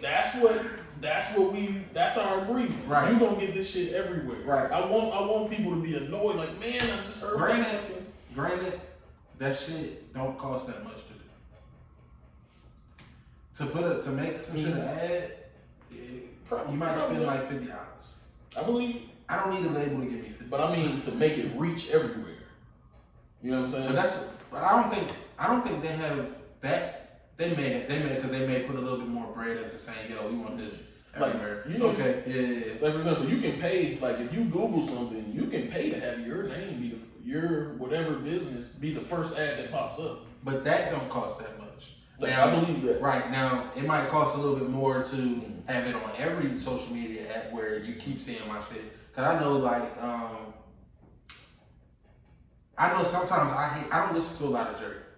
Mm-hmm. I don't have no problem with Drake. I just don't like all of his music. I like when he raps. Mm-hmm. I think he's a very good rapper, but I don't like when he do a lot of the extra shit. And that's just my thing. That's just my personal opinion. I like when Drake raps. I think he's a good ass rapper. I just don't like a lot of his music because he do too much shit. That care package was probably the smartest thing he did in a long time. That shit was fire. That shit was fire. But I'm not the biggest Drake fan. Mm-hmm. I do respect the fact that he can rap. Right. So when I'm playing YouTube Mm-hmm. and my shit keep coming on, some songs come on, some Joey come on, shit that I've listened to before, and then all of a sudden they throw in some Drake shit, and I look over and this motherfucker dancing and shit. I'm like, yo, stop playing with me, YouTube. Y'all know damn well I ain't want to hear this shit, or it be some new rapper or new artist that, you know what I'm saying, they know damn well I'm not interested in that. And they just start randomly playing that shit. And now I'm 2-3 songs deep in a nigga that not only do I don't know this nigga, but he's trash. It's a bad combo. I'm like, yo, this nigga been moaning over this beat for like, I'm not gonna keep, yo, stop playing with me, yo. They love doing that shit to me, man. But and then, like you said, with the ad shit, you know what I'm saying? Come on, man. I'm not listening to a whole song in the ad. Yo. Don't play with me like that. I'm finna get the ad free. Shit. That shit like $50. I was about to say, I can't do it. No, I think it's like 12. I think it's like 12, 13. Probably for YouTube. YouTube ad free. I thought about doing the Hulu no commercials, but nah, them niggas taxing. Yeah, I think they had another $18 to $20. We got that job. Yeah, me and my sister then we be I pay for HBO Max, Netflix. She play for like Hulu and Disney Plus and shit. So, you know what I'm saying? Shit works out. You feel me? I ain't watching no ads when I'm trying to watch TV, man. That shit. You ain't watched TV before, man. That's part of it. Yeah, but I leveled up. But I say I'm one of them people. I don't mind commercials as much as others. Cause I really be finding out shit. I actually, commercial come on, it's like, oh shit, what that app do? That's funny. They said you could cancel all these subscriptions. You do like that Well, True Bill. You will not let go of that True Bill shit. Bro, that shit. I hate canceling shit. I hate doing all that. So I'm just like, alright, yeah, fuck it. Yeah. Boom. It wasn't as easy as they said though. You still gotta log in and they do the rest. So I'm like, I know I was paying the Athletic for the longest and didn't even know it. Athletic. It's something like the news shit. Or sports news shit. That's funny as fuck. But see, I don't know. I see every transaction and notification. I can see any money that's been taken out of my account. So that's my True Bill myself. I be seeing that shit. But That's why, and plus I be turning my card off because I like to make them niggas wait. You know what I'm saying? I make Apple wait a whole week for they get that little $10, $5, $15. Man. Suck my dick. They be mad too. They be trying to get me at like 2:30 in the morning. I see that Apple try to deny. You know what I'm saying? My shit too. I can block like companies. That shit funny. Play them folks, man. Go ahead. But shit, nah, man. But I think the rappers that I really fuck with, that's not on, are not, they on, they just not like, you know, they not on Drake status and shit like that, which I'm cool with. Guy is definitely, cause I was telling you about my nigga Westside Boogie. He has he has an album out right now that's real good. It's called More Black Superheroes. And the concept of it, from what I perceive, is like he talking about you know, just black men doing good shit, being fathers, being better in like personal relationships and relationships with your girl and shit like that. Getting over like a couple of songs he's talking about where he got like daddy issues. Right. You know what I'm saying? Where he didn't have his dad and shit like that, but he still been take care of his kid. But yeah, I feel like when I listen to his shit, some of this, like the shit he do don't sound like nothing else. Okay. You know what I'm saying? Like it don't sound like I don't listen to him and say, oh, I can put this in a category with Lil Uzi and Cardi and them. I can't say, oh, this J. Cole and Kendrick and them. Nah, this is Westside Boogie.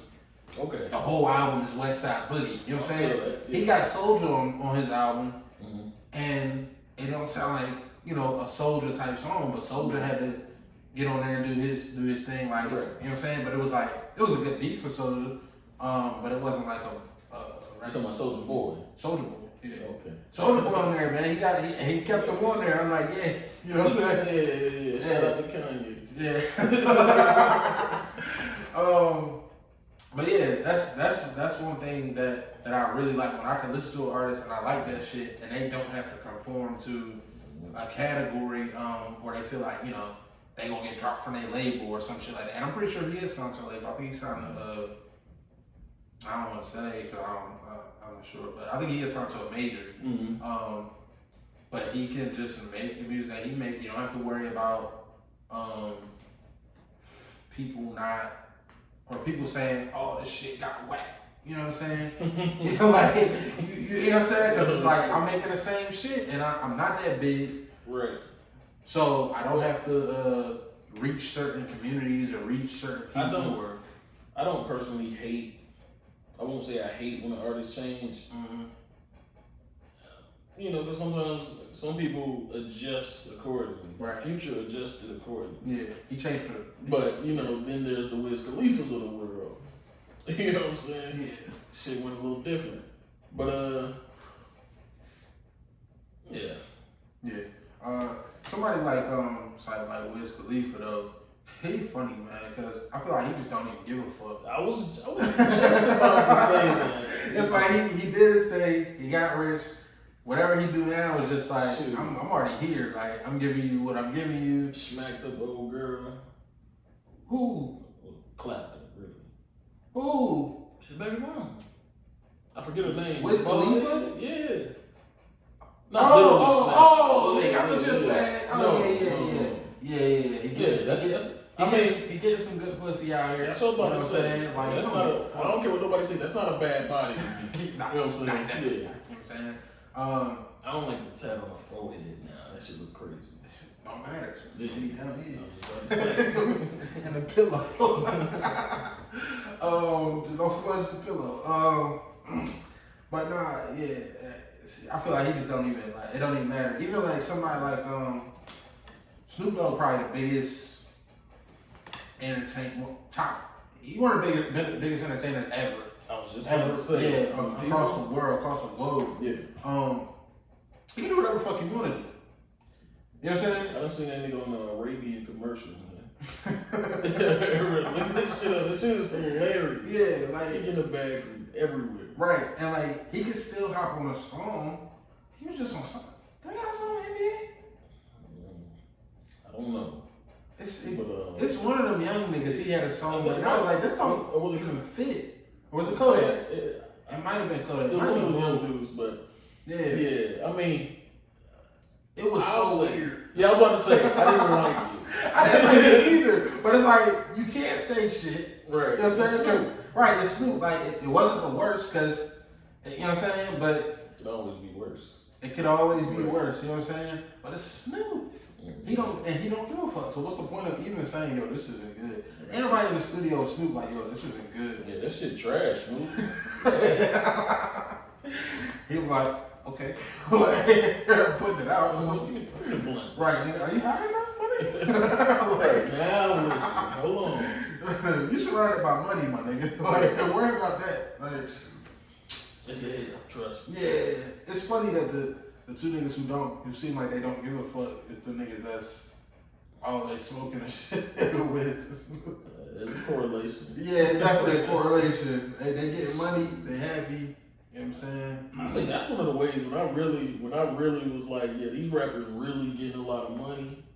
When you see these niggas are customers buying ridiculous amounts of weed. Yeah, You know what I'm saying? yeah. Like, you know, Sauce World had handfuls of bags, like trash bags like this big full of weed, good weed. I'm like, man, That's nuts. you a customer. Right. This is how you. You looking like you wholesale. I was just about to say. You like you know how well it ain't confusing. 'Cause I'm sure you know it happens plenty of times, but it you a weed dealer. You know what I'm saying? A nigga come to you, y'all. I just want 2 big ass trash bags full of Yeah, I your want shit. how much you got? Give me all of it. Yo, Yeah. like, yo, nigga, you gonna have to. What I need for everything. Right. I'm like, you selling this? Nigga? Right. Nah, nigga, I'm about to smoke this. Me and I'm gonna be like, You sure? Right. They call you a week later. right, come here, we go later. You know what? You my only. Right, you customer. my only customer. Right. That's how the barbers be, man, once they get a rapper. Yeah. I mean, but think about it. Take all the risk out of it. I'm only selling to one person. I only have to get this from one person and sell it to one person. Right. And that's it. Yeah. That shit is crazy. Yeah, I'm out the game. Right. That's how that's how Cartel and them do it. Like we just I'm saying like that, or whoever at the top of the you know what I'm saying, whoever at the top of the cartel or whatever the fuck. Like nigga, I don't sell drugs. Right. And I have access to the like I know where the drugs at. I can give you a phone number or something. Right. I don't touch that Right, I shit. don't touch that shit. I'm offended you even have. Right. Yeah. Real money. Real money. I need to see some money like that. But who's your top 3 underrated rappers? Underrated. Yeah. It don't have to be your personal favorite. Okay, underrated. Underrated. Top 3 underrated. All time. It don't have to be all time, but if All you- time, but just and no limits. Firstly, No I'm limits on thinking- your answers. okay. I know Meek is gonna be in there. Okay. Meek's gonna be in there. For sure. I've been saying that for the longest. So,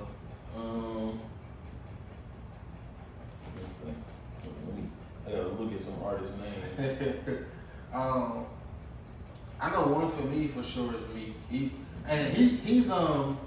He's only underrated because of the shit that happened with Drake. He lost a lot of, but here's my thing though. Here's what I fuck with, right? He lost a lot of fans that I didn't really care to be fans of his. Those are not the type of fans that he lost are not the type of niggas I like to talk about music with. You know what I'm saying? Like the suburban. It was mostly like suburban dudes talking about something. Fuck me, fuck me. Drake, snapped on him and shit. I'm like, he did win that little battle. I was about to say, Meek fucked up. He underestimated and let that man bring back the bag. When he hit him with 2, Yeah. yeah. But You remember the first song? The answer is no. I knew that. It was trash. I just want people to remember that The Was first it diss, the an first, actual name to it? I thought he dissed on. I thought he dissed on that verse. We were talking about the. he dropped a diss song, like almost immediately. It was a diss song because of what Meek said. Right. It was trash. Okay. Then he dropped back to back. When he had a little time. It was like next day. Right. Well, yeah, you know, something like that, or the same day, or something like that. I A don't little know. time for him. Yeah, it was before Meek had, Yeah. you know, had dissed the other one though. Because if Meek Meek shit had, was true, it was booty though. it was kind of trash. Yeah, but But he's not a better song maker than Drake. Exactly. Never been. yeah, never. Well, Then Drake. That's the That's- preface that's- to the statement. that's not my opinion, but I understand it. I don't like I said before. I don't like Drake songs. I like when Drake just raps, and you know the song Sandra's Rose by Drake. He's just rapping. He got a couple songs like that where he's just rapping. It has a theme, you know what I'm saying? So it's a song, you know what I'm saying? It has like it's a song, but it's not like a bunch of harmonizing. It's not a dance song. It's not, you know what I'm saying? I like songs like that, but I don't really like Drake songs. Now when Meek drops his albums, I prefer the actual songs on his albums because one, he's not usually not doing the singing. Both of them blue notes. Crazy. Blue Notes is that's Crazy. yeah, that's what I'm saying. Yeah. It's a song because it has a theme. It has you know, like good beat and everything. Like it's not just all over the place like a freestyle would be. You know what I'm saying? But Remember I told you that's what my favorite artists are the best shit talkers. Yeah. Meek Mill can talk shit. Yeah. You know what I'm For saying? sure. Yeah. He'd stop the song, talk a little shit, and Yeah. I'm gonna rap again. Yeah. That's why them cold hearted is so hard. Right. All them cold hearted jump. Let me see. Who else you got? I mean, some of these are guys. Of course, these are guys I like. Mhm. Sauce Walker. He's definitely underrated. Yeah. He's underrated simply for what he's done. That motherfucker's cocky. Yeah. And they won't say they Outside of either. rap. Like, you know what I'm saying? The fact this nigga's blackballed, but he makes bad decisions. Yeah. He makes, or he's getting so much money from OnlyFans and all that other shit from the bitches. Yeah. You know what I'm saying? He ain't even truly worried about the rap shit. Right.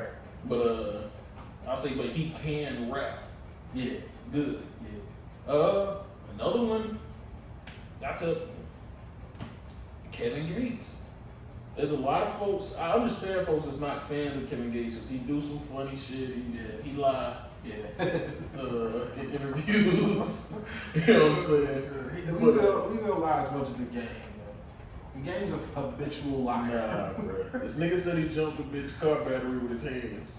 But at least that sounded like a lie. So it's like, Right. you don't really have to speculate. The game be telling lies that you think might be true. And then Which come to is find out bad. he's lying. Yeah. Yeah. But nah. We know he didn't jump no car with his hands. Speak nothing of this. Right. He said speak nothing of this and then went and talked about it on the radio. Have you seen the whole interview? No. That shit- Before he says that shit, he stops and he's like, I shouldn't even tell you all this. Nah! Yeah, he like, That's funny, yeah. with a look of concern on his face for real, like, man, the Illuminati gonna get me type shit. But Kevin Gates for sure, you know, is one of those, and he's a terrible single picker. Yeah.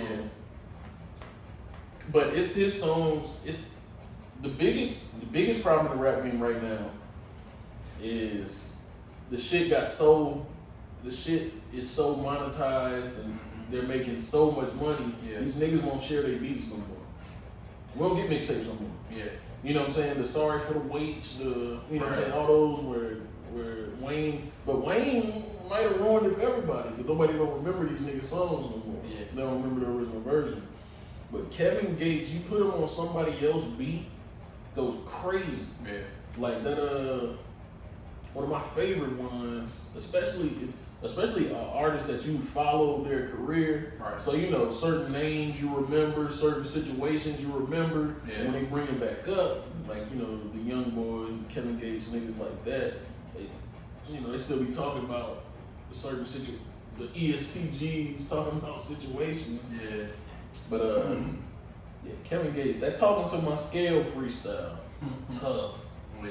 That what's that Nardo Wick song? The fuck is that or whatever? Yeah. Kevin Gates got a freestyle over that. I hate the voice he be making in that one, but if you listen to him, you like, He talking that shit. and you can tell like Gates got a screw loose. Like I 100% believe him when he says in his music. Mm-hmm. Alright, in his music. Yeah. You know what I'm saying? Nigga say he did this, I believe that. Right. You know, because the way you even describe this shit, you know, you probably shouldn't even say that on. You probably shouldn't record that. Yeah. I can feel that too. Which is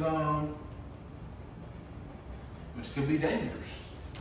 You know what I'm saying? Maybe that's why they don't. So don't do that shit. Like I gotta I gotta be careful about what I'm saying. Especially nowadays where they try and indict niggas off of lyrics. Which is crazy. Which is nuts, yeah. So you got Gates, you said Gates, Meek, and Sauce Walka. Sauce Walka, underrated. That's the guys in the game right now that I think that the world looks at their lyrical ability as less than it actually is. Okay. And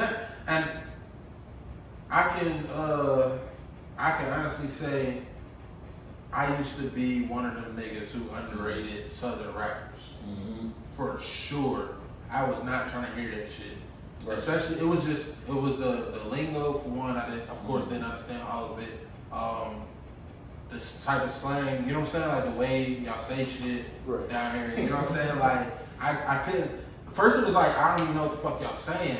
Right. You know what I'm saying? Once I got over that, it was like, all right, they saying some shit, but I don't like the I don't necessarily like the vibe. You know what I'm saying? So I had to get used to that. Can't forget Boosie too, but you know. That's Boosie underrated. If I would ask you this 10 years ago, what would you say? If I said, can Boosie rap? Oh yeah, I said no. Hell no. You see what I'm saying? Yeah. There's a humongous portion, but rap is different than just bars to me. You know what I'm saying? That's why I always kind of. And I've had It's a tough question. Yeah, and I feel you on that because, like I said, I had to understand that too because like Northeast, Mhm. where I'm from, rap was just lyrics. Just bars. Yeah, it's like if it ain't got double entendres, metaphors, if it even it has to be authentic and real. You know what I'm saying? But Right. if it ain't authentic and real, we get that shit up out of here, man. You know what I'm saying? And then it also had to be like teaching you some shit. Mhm. That's how, you know what I'm saying? So like when I came out to the South and the first shit I did here was radio shit. To this day, I don't listen to the radio no more. I don't want to hear niggas singles. You know what I'm saying? If it's a single, I'm gonna hear it on your album. You know what I'm saying? Or I'm gonna accidentally hear it or some shit like that. You know what I'm saying? Like I go to people's music, and that's why I don't even listen to a lot of new shit because I don't listen to the radio. But I don't either, but somehow I keep up with shit. yeah, I keep up with the shit enough, but I don't even know how that happened. hearsay, nigga. Pretty much, yeah. Hearsay. Just hot, just don't get to Right. it. That's it. Like and we're first time when I started listening to ESGGs because somebody else at work was like ESCG and I was like probably not, but I listened to a couple songs and I'm like, I can get with this. But And he keeps getting better. Yeah, that's what I like about him. Like from first mixtape, like you can watch the progression. right, which should be all And how you line up your album too. Yeah, That which is fucking- tough. It's what hard was to that? make a project apparently. To start off a mixtape with that Rihanna Donna song. Yeah. Hey, I'm tuned in. Somebody probably told him to do that shit. Probably. Yeah, somebody. But that's somebody CMG. You know, shout out the guy. Right. Yeah. That's a crazy label, and they actually get money too. Right. Yeah. But yeah, I was saying, I was one of them niggas. Wayne is what changed it for me. He was the Southern rapper who could rap like he was from somewhere else, and I understood that shit. That's what they And say. but he was rapping about shit that, Prince. no. But I ain't even put it like that. But he was lyrically inclined like what I was used to. Mm-hmm. Even better, damn near. You know what I'm saying? Than a lot of niggas I was used to. So, but then he was also rapping about the shit that was happening that I wasn't singing or I wasn't, you know what I'm saying? I could start to understand the lingo because he kind of mixed and matched that shit. Because when you listen to it, it sounded like he listened to New York niggas or Philly niggas. He did. Right, that's what I'm saying, you know what I'm saying? But then he obviously was from New Orleans. New Orleans. So it's like, all right, I'm starting to feel this shit. Once that shit happened, I stopped listening to the radio, so it wasn't no more, wasn't no more of that shit in my ear. It wasn't no more. No, I'm talking about, it was at one point, every time I turned on the goddamn radio, that was cranking something. And I thought that's what Southern music was, crank that. And Jock. Hey, man. How many, you listen to Young Jock? It was an error, man. It was an error. Young Jock was trash, man. His first album went like triple platinum. Yeah, of course, he had he had like 3 or 4 huge records. That's what I'm saying. Yeah, Like Hey, I've never heard the rest of the album or anything. Like, I never listened to a Jock album. That's fair. Yeah, I never, when I was listening to like, what was that shit? It's Going Down. Yeah. I don't remember a bar. I remember It's Going Down. You know what I'm saying? Let you know. Y'all sold drugs. I never sold in the that. trap. I never sold it. Well, I'm saying in the South, niggas trapped, and it was just different. It was just a different feel. Yeah. You know what I'm saying? Yeah. Like the thing I like are the artists that display both sides of it. You know what I'm saying? Yeah. Like like for example, the thing I like about Gucci could put you in the mindset. Right. You know what I'm saying? But Jeezy too. Yeah. Jeezy, he was with he was hanging with Big Meech and all them niggas, so he was showing the rich side of it. Yeah. Gucci showing the trenchy side. Right. Trenches side. Yeah. Yeah. Like the best mixtape I've ever heard in my life, still my favorite mixtape of all time. And that's now this is me wiping out all the Lil Wayne ones. You know, okay. He's a different category. You know what I'm saying? Wiping out all them.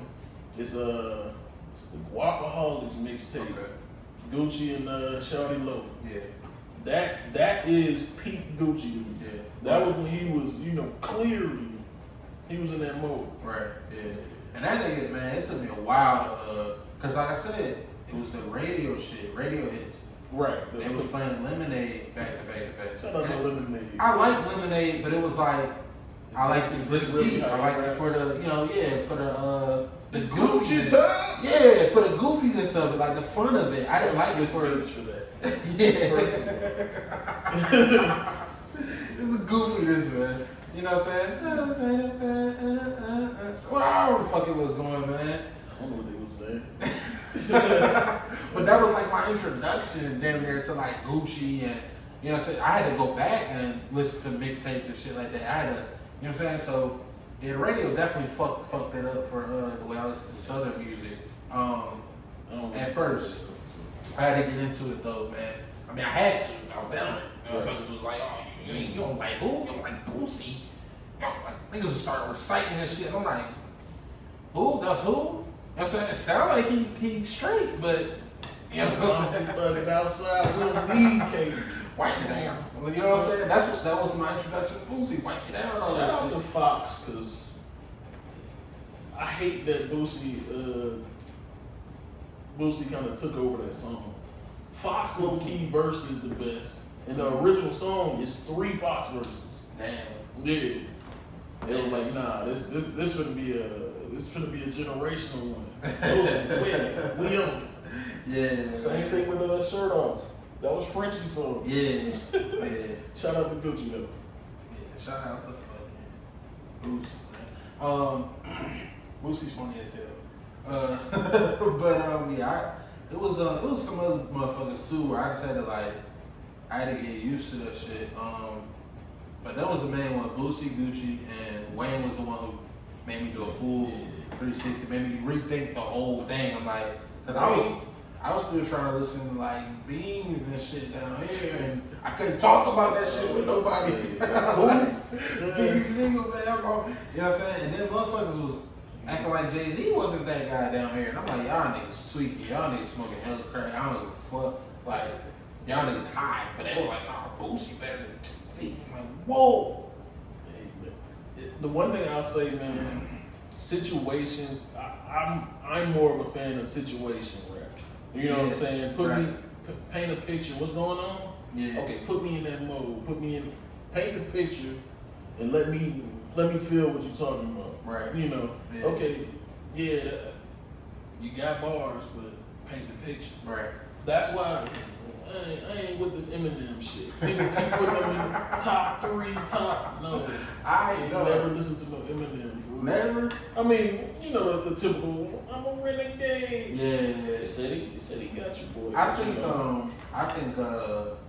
and I'm with you on Eminem shit. However, there was a time where he was really, really, really good. I'm saying, but that's the thing. He's good at this one facet of it to me. You know what I'm saying? What you Like that one little piece of it. What is that piece? Metaphors. Okay. Crazy metaphor. Like he had a song that I don't even think it was a big song. It was it's actually like the outro to like a Call of Duty game. This nigga said some metaphors that was so crazy. I'm like, what the fuck? It was like, I think it's called like Won't Back Down or something like that. Yeah, and I'm like, okay. Yeah. Like I get it. I get it. His wordplay is amazing. Yeah. But, Yeah. that's it. Now, this is the one, the Mockingbird John. How does shit get that called? It's like the hook and everything is like a lullaby. Like yeah. I think that's one of the greatest songs ever made. Like, because the whole song is a metaphor. Right. And it's like, he's not doing that fast rapping bullshit, but it was still well written, crazy like storytelling. You know what I'm saying? When he was in those type of bags like Stan and shit like that, I was like, oh yeah, he got it. Now it seemed like the older he got, the more he just wanted to rap fast, and he thought that was what made people like him. I don't want to hear that shit. I don't think it's that good. When you're doing it on every song, it don't work. You know what I'm saying? And now I think he kind of just lost touch. Well, you know what I'm saying? I don't think he became an older white man. He became an older white man. Also, yeah, it's like this shit don't sound authentic anymore. You're just trying to rap fast. Like when you used to rap about your daughter and baby mama drama and shit like that was that was a good story. You know what I'm saying? Like even if I ain't had no daughter, I ain't had no baby mama. You know what I'm saying? I ain't none of that shit, but I hear in your voice that you're telling a real story that you actually care about. It ain't hit like Codeine Crazy though. Nothing hit like Codeine Crazy. I said just one bar from it. That shit. Yeah. But it did though. You know what I'm saying? Codeine Crazy was just a different time. You know what I'm saying? And what's crazy about that one? That was the one where I was like, there's only been a couple songs where I was surprised everybody else liked it as much as me. Yeah. You know what I'm saying? Like, I remember when that Writing on the Wall mixtape came out with Gucci and he threw Ola Do It at the end. He just threw it on there. Yeah. And I'm like, yo, this is a fucking hit. This is it. This is the one. You know what I'm saying? I don't know who the fuck Waka is. Right.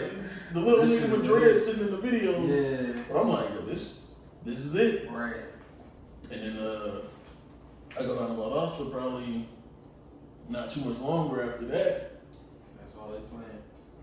Man, that nigga got a show the next week. You know what I'm saying? So I was like, okay, so it picked up the same way I thought. Right. Just like Bando. Yeah. Migos, when Bando came out, I'm like, I don't know what these niggas saying. So I'm about to rap. Yeah, Track that band. Man, that shit had parties going crazy. Yeah. I love the Migos, man. They used to be so hard to me. Mama! Yeah, all that shit, man. I'm like, y'all don't look at that Chinatown shit. Racist. That's No. They had a song with Gucci called Jackie Chain. Oh yeah. That shit was funny. Yeah, that shit was funny, man. I was low key mad when they got the Drake pack, cause I'm like, they didn't really need it, and it kind of, it kind of went almost a little bit how I thought it was gonna go. Like they're gonna have to now change the way they make music because they just made a song with Drake. They survived it though. They're one of the ones that progressed as a career winner. Right, yeah. And they waited until it was super established to make their solo albums. Yes. Yeah, that I mean that shit was crazy. Cause I remember when Bad and Bougie, bro, mm-hmm. It was before they made the video, before mm-hmm. It was like the biggest song. Yeah. Yeah. And I didn't like Uzi, but I don't like Uzi. But you know, I chill with my brothers. He can't rap though. He can rap. Yeah. They're a Philly nigga, of course. 2016 Uzi was tough. Yeah. And even like sometimes he could get into a bag now. Like he was on Push's album and he had a verse on there that I thought was pretty good. He had that whole mixtape with him and Future mixtape was tough to me. I probably saved 6 songs. Yeah, I like some of that. I don't do that often. Yeah, I just don't like a lot of like it's almost like Drake. I just can't listen to a lot of it or all of it. Like I just but what I was saying, damn, what the fuck was I saying? I don't know what the fuck I was saying. Oh yeah, the Bad and Bougie song. Yeah. I was with my brother and I'm like, this Bad and Bougie shit is hard. Like this might be their hardest song they ever put out. You know what I'm saying? Like not because it was like harder than like some of their mixtape songs and shit, but because I knew it could like be like a hit. Yeah. A hit. But you can tell they made it to be a hit. Right. But at the same time, they hadn't put out that album yet. You know what I'm saying? They were still fairly like they wasn't there yet. And then Donald Glover went on stage and was like, yo, Bad and Bougie. He said it to white people, Bad and Bougie is the greatest song ever. Then that shit was just took off and then they dropped the album, which had more in. Yeah, I was like, yo, they can play. And then shit, that was all she wrote for them. Well, I mean, that's the thing. QC knows how to run a label if he decides to push you. Yeah. You know what I'm saying? Yeah. They took the City Girls from nothing. Literally nothing at all. I mean, but you know what? I mean, look what he did. He made Lil Yachty a star. Yeah. And he can't rap. At all. But you know what's crazy about that? He can't rap. But he wrote City Girls' best verse of all time. Well, can't rap is I don't want to listen to him. I'll put it like that. I don't want to listen to him. That's where I agree with you and can't rap. Anybody can actually rap. You know what I'm saying? It's really just about who like that shit. You remember when I was saying I don't like listening to this is just kind of a me thing. I don't want to listen to you if I feel like you were like a dweeb. You know what I'm saying? That's just me. You know what I'm saying? Fuck. Yeah. I'm fucking dweeb. Yeah. I'm just saying, if I feel like somebody put you in the head and like give you a nigga type shit, now you rapping. Right. Yeah, that's like the bull who, I can't remember that nigga name. I can't remember the song because I hated it anyway. But he had went on some interview and he was basically like, yeah, I don't have no guns and shit. But the song he was saying like, I got guns and shit. Oh, I think Slim Jesus. No, it was a black dude, the Lil Tecca. Lil Tecca, whatever that, and Lil Tecca is a gun, you know what I'm saying? Yeah. That motherfucker, I don't remember how that song looks. I never even. I remember some of his songs. I heard probably 2 of them. I mean, they were straight. You know, they sound like some shit you hear in the car and right. Yeah. You know what I'm saying? Right, but he looks like and sounds like he was a fucking dweeb. You know what I'm saying?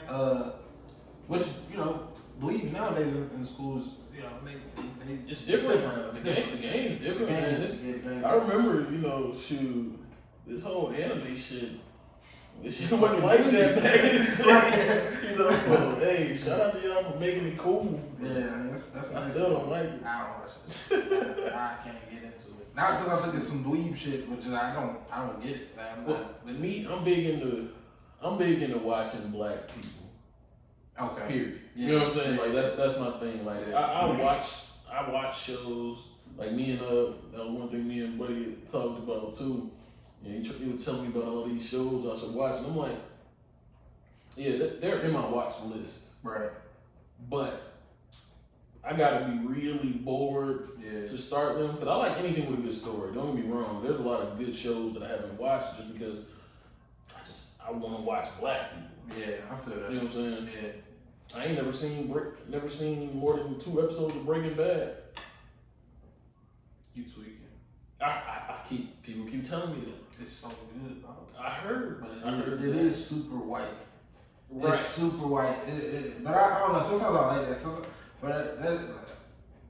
I like to go. I watch completely opposite things. You know what I'm saying? Like, I'll sit there and watch The Wire, and then I'm like, I need to go ahead and watch Breaking Bad too, or I need to watch some funny white people shit. You know what I'm saying? I love white people's humor. Step Brothers or some shit like that. 40-Year-Old Virgin is my favorite movie of all time. That shit is so funny, dog. My girl, 40-year-old virgin. oh girl hates it. For real. She don't think it's funny. I'm just like, that should have been. That was the sign. You know? Oh man. So you got bad sisters and shit like that. Like that, Step Brothers, none of that shit like that. Yeah, that's funny as hell. Yeah, 40-Year-Old Virgin was funny as fuck. But my, if I was to say my underrated rappers, first of all, and this isn't like my personal theory, but Takeoff is underrated too. I almost put him in there. I almost did, but I was like, I have to. I actually feel like most people you actually talk to that talk about music and stuff, they say Takeoff's the guy. You know what I'm saying? It's Migos and Takeoff's that guy. The motherfuckers that don't see that or that haven't been with the Migos long enough to understand that, Right. I don't like them type of niggas. Them are the same type of niggas that say Meek is trash. Meek is trash. Yeah, because he beefed with Drake. You know what I'm saying? Like those are the same niggas. Because motherfuckers be like, oh, he got me for Bad and Bougie, he got me for Bad and Bougie, and like that was a mistake. That was a mistake, right? He would have made that song better. You know what I'm saying? But yeah, motherfuckers that be like, oh, the worst Migos Takeoff, or yeah, I don't want to hear Takeoff. Nah, come on, man, Takeoff's that guy. Right. For the Migos especially. You know what I'm saying? And then they don't even realize like Offset wasn't even around for 2 different little stints. Right. And for significant nigga, the shit parts that of put their them career. on, Yeah. they wasn't on there. Right, that's what I'm saying. Offset ain't on Versace. Right. Which is crazy that we even talked about that.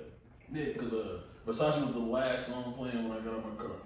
Damn, that's Yeah. crazy. And I was like, oh shit, Shuffle going crazy. The original Versace too. Yeah, that's crazy. Man. But yeah, motherfuckers was like, yeah, that nigga, Takeoff was the one. You know what I'm saying? The flow that motherfuckers was started stealing, that was Takeoff shit. You know what I'm saying? When niggas talk about Migos is this and that, what they was really talking about was Takeoff. Like, motherfuckers don't get that, you know what I'm saying? Because they just started listening to him when Bad Bougie dropped. You know what I'm saying? We back in the bando. Right. Man. Shit, man. Niggas is crazy. That's really a testament to Gucci's ear, bro. For sure. For him to get Migos early, Thug early, Long Way early, Nicki early. Right. He didn't like French Montana. He actually robbed that nigga. But French Montana early, because that was a Waka dude. Yeah. Gave the game Waka. Right. You know what I'm saying? Yeah. Gucci, he one of them. Pioneer. And as a Gucci fan, I'm actually at the point where I wouldn't even be mad if he decided to actually stop rapping and just literally do the mogul shit. I kind of wish he would. Cause I mean, like, I'm torn because every once in a while he give me a verse where I'm like, oh shit. Like he got a song with but that's Kushansky. Yeah. I forget the name of that shit. I had to laugh to keep me from crying. I know what you're talking about. Yeah. That was one of his toughest verses in the last 3 years. Yeah. And that motherfucker, like, he can still go, but the thing about it is, just because motherfuckers retire all the time don't ever retire. Right. You can stop to focus on this shit and still give a verse or two here and there, or still drop Yeah, Jay-Z type shit. But see, that's the thing, and that's I was gonna bring up Jay-Z because all right, they had Rockefeller back in the day. They had, it was state property. It was a bunch of niggas on there. You know what I'm saying? But that really wasn't Jay-Z doing it. Right. You know what I'm saying? That, I mean, he was a rapper in that, you know what I'm saying, with them. You know what I'm saying? That was like Dame Dash. I believe so anyway, who kind of was putting all of that together. Who knows? Who knows? Who knows? You know what I'm saying? But you look at Jay-Z and he's, obviously the biggest, he's mogul and shit, M&D and shit, but like fucking billionaire. Fucking billionaire. But I mean, he don't have no, he got Cole, who he put on, where he signed and shit, Jay Electronica, which nobody listens to. I listen to Jay Elect, and you're not gonna play my boy, but nobody listens to that shit. You know what I'm saying? Jay Electronica is one of the best rappers, best lyricists to me. But nobody listens to that shit. You know what I'm saying? Jay Electronica, J. Cole, you can't even give him credit for Kanye. You know what I'm saying? Even though Kanye, that's his man's, and they Kanye had to fight to get in the game. Right, that's what I'm saying. You can't even say. I kind of feel like J. Cole did too, but maybe a little bit. Yes, but that's the point I'm getting to. Mm-hmm. Who has Jay really? He don't have anything like that. Where he but also, it could be another thing. Is Jay-Z probably isn't willing to put his name with something that he doesn't know isn't. You know what I'm saying? Which is a flaw. Because Gucci, like I said, he got that ear. He knows this is it. This you're gonna make waves. So I'm putting my stamp on it. But also, Jay-Z's a little older than Gucci too. Like Gucci should be what 40. Jay-Z's what 50, 51, 52. They might be. Yeah, so they might be that little gap. The ear, Gucci had the ear for Gucci was forward. Right. Because I remember when that first Young Thug first mixtape came out, and I was like, yeah. You know what I'm saying? But I was like, but Gucci just swore this is the next big thing. He said, Young Thug said Gucci signed him before he ever made a song. He said he got him in the studio. Nigga kind of was doing this little thing. He like, that's the next sound of the streets. Yeah. And then he signed Pee Wee just because he was Young Thug homie. Niggas love Pee Wee. Like, yeah. He interesting style. Yeah, for sure. But he another one too where I'm kind of glad. And I don't listen to a lot of Pee Wee, but I do like him. He don't have a lot. Yeah. He another one too. I don't really care that he never really popped like that because he can do whatever the fuck he want to do and nobody can really say shit. That fucking cheetah print. That was my shit. Yeah. Cheetah print looking for you, bitch. Yeah. That's my nigga for real, Pee Wee. But Jay-Z, I feel like he never really had that ear quite as much as like Gucci did, which is crazy because you would think, well, Gucci did have to give all that shit up and go to jail for a while. No, he let them go. He didn't have to give it up. Well, he let niggas go. As soon anybody that said they wanted to leave, he like, all right, yeah, for sure. But that's what I'm saying. I ain't mean like he had to, like legally. I mean like, I guess his mindset was, I got to because I'm going to jail and I can't help these niggas no more. Well, he was like Gucci, because he's actually explained this. He's like, with these artists, which is a flaw of his. You know, he's like, even the young dudes, he's like, these we more friends. You know what I'm saying? So, like with the Pooh Shiesties, all these niggas locked up, and it's like, he's like, I don't get up here preaching to these young niggas or nothing like that. I'm like, try that. You know what I'm saying? But see, I wonder if that's the thing with like Jay-Z, like, are people even trying to go sign with a nigga like that? As soon as they meet him, he start with that preaching shit, like, you know what I'm saying? And I don't know if that's happening, but it seemed like it based on what I do know. He probably start, giving them intellectual talks the moment they meet, and they kind of like, yo, I'm still murdering people. Like, I don't give a fuck. I actually came here to rob you. Right. Stop talking to me. I hear everything you're saying. It sounds good. Right. I do know you're a billionaire. Right. check this out. If you got that money in this bag, man, I'm gonna have to go ahead and get up out of here and get back to what I know. Right, and that motherfucker like, Yeah, put that money in that bag, man. That nigga's crazy. Get him out of here. now he probably said like, that's what I'm trying to explain to you, man. There's no cash here. All my shit is in a bank somewhere. I'm like, My bad. I mean, I can cash that, you know what I'm saying?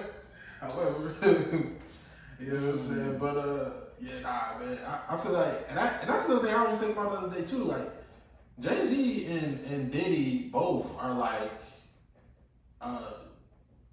they good businessmen because they obviously made a lot of fucking money. But it wasn't. Music is secondary. Now. Music is second, but it feel like when they was building this, music became secondary a long time ago. Because I mean, how many artists does Diddy have? Like besides Old Bad Boy, all the niggas from Making the Band. Making the Band never did shit. Shout out to Band of the Game. Right, and of course he still makes money off like old catalogs and shit like that, Biggie and shit like that. Fresh Montana. But right, that's like the only nigga who I can even think of that's still, and I'm not even sure if he's still, you know, contractually, but I know he still raps that shit. But I know they still do business together. So he probably still is Bad Boy, but that's the only nigga I can think of is Bad Boy as an artist. Like nigga in that Ciroc money. Yeah. Even though I don't know if you seen, his son got a song with Kodak. I did just see that. And then pop. You know what I thought about this shit when I seen it, yeah? I was like, damn, man, these niggas really just, not Kodak, but the Diddy boys, they trying to do what the fuck they want to do. Crazy Rich. The other son, the little light skin one, he out on, they had some said he was out on the island with some famous chick. Yeah, for sure. It's funny though, cause like that, the niggas was probably just, Kodak probably was just in the city. They're like, yo, come to the crib, you know what I'm saying? And then they probably just so happened to go in the studio having a good fucking time. And Kodak, whenever he get in the studio, he can do something cool. So I think with they kind of money, they probably was like, look, he probably paid for the feature. It's coming. Maybe. I'm sure. Well, I'm sure he did. Yeah. Diddy's son. But that's what, it doesn't seem like, he probably did, but it felt like. But they both young enough to where it's like, if you watch the video, it seems like they really vibing. Right. And they having fun. Yeah. So. But my whole thing was like, yes, he could have paid for that feature, but when I look at it, and like it didn't feel like he's about to put a project out. Like it doesn't seem like he's really trying to be make sure people listen to this because I'm trying to be a rapper. I want to. It's my single. Just a single. Right. And I think he put a single out like a couple of years ago. I have no idea if he ever put an album out. If something hits, he might start rapping. If something sticks. But, yeah. But that's the thing though. It's like he doing his little Diddy shit. Like he just I'm in the town, got bitches and like he not really trying to like. It felt weird and cussing like that though. It did. I don't know why. Yeah. Like it kind of crazy. I'm like, oh. 16, boy. He probably like 25. But it was the way he was saying, I'm like, yo, your daddy know you talk like this, man? He's talking about getting pussy and shit. Like, well, I mean, they both did, you know.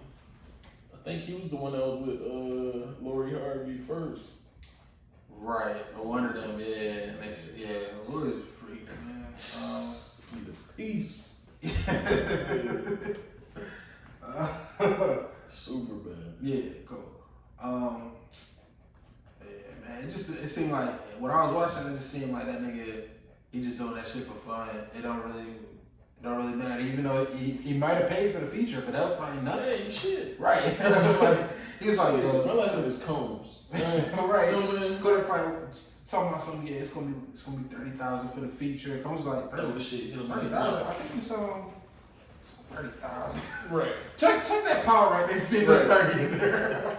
He probably took the whole 150 that was sitting over there, right? There you go. Right.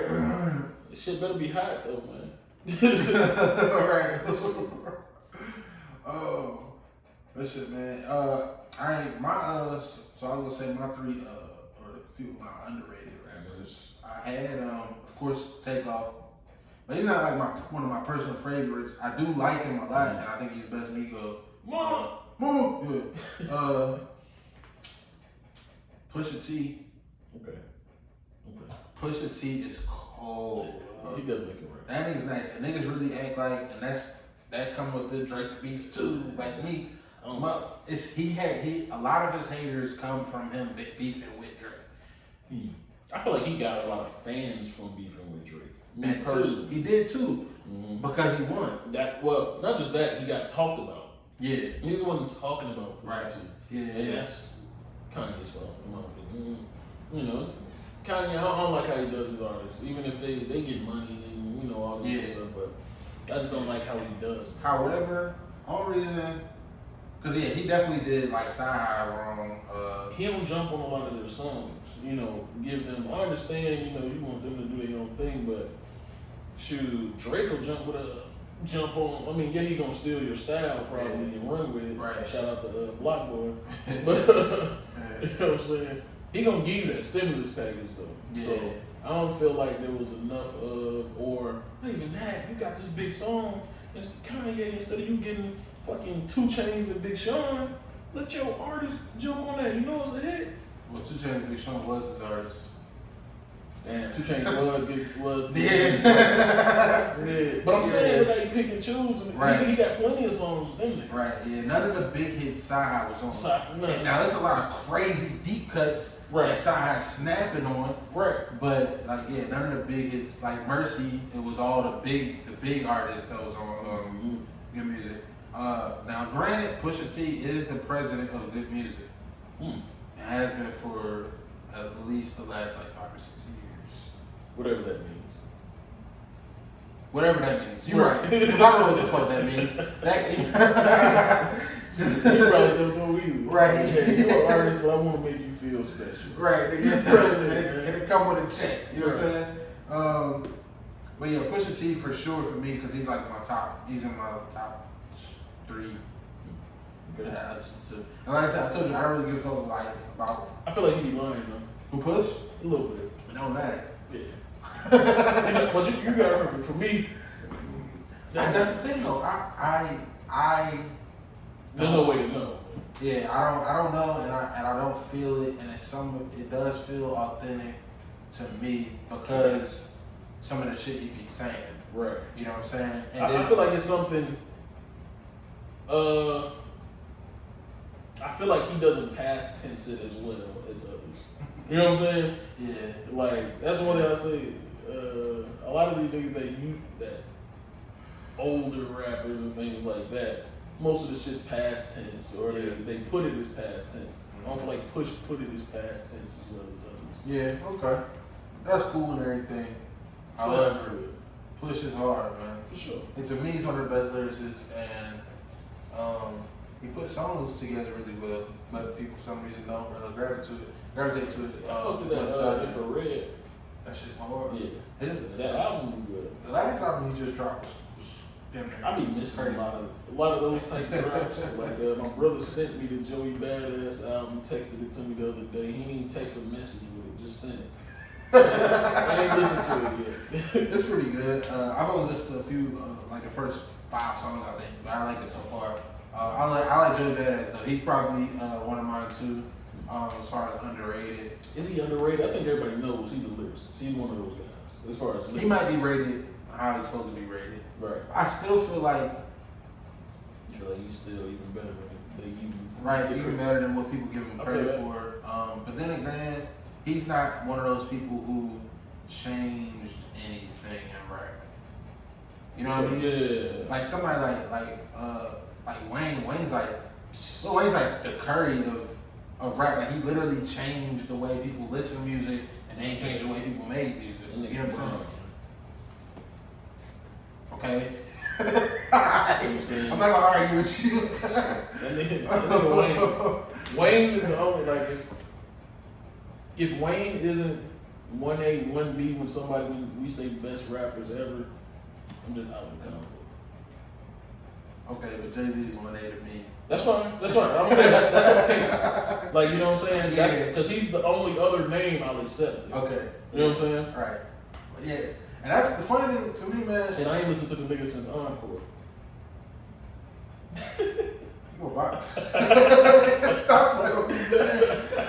Oh, stop playing me. That's the last time I had him on. Like that was the last time I was like, that was the same when you had the Wayne. Yeah.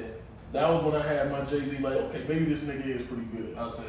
Yeah. That what was that Black album? Yeah, that was Yeah, the Black album. yeah. The Black album was when I That was makes sense like, though. oh. He did have a couple albums after Mhm. that weren't that didn't live up to And his previous album. and Watch the Throne. You know. Watch the Throne was probably my favorite album of all time. Like complete album of all time. Yeah, I love Watch the Throne. And then I have no rebuttal to that. the album he just, or not just dropped, but he dropped in the last like few years, the 444. There was a couple songs on there that I really liked, but it didn't do like a lot for me. You're just getting older, man. Yeah. But I do hope now, and you don't listen to Jay Lay, but the album, and that's, Jay Lay, I think it's from down that way. I think he was born down there, like, Yeah, don't go. but he moved to like Philly and shit. Later, like, yeah, I don't know. I think he is. I'm gonna research it. I think he is from down that way, man. Matter of fact, That's probably good he moved. But the album that Jay Electronica put out, it was damn near Jay Electronica and a Jay-Z album. He was on every song. Literally, that's not a exaggeration. He was on every song. What you mean? Don't talk about now he want to get that stimulus package.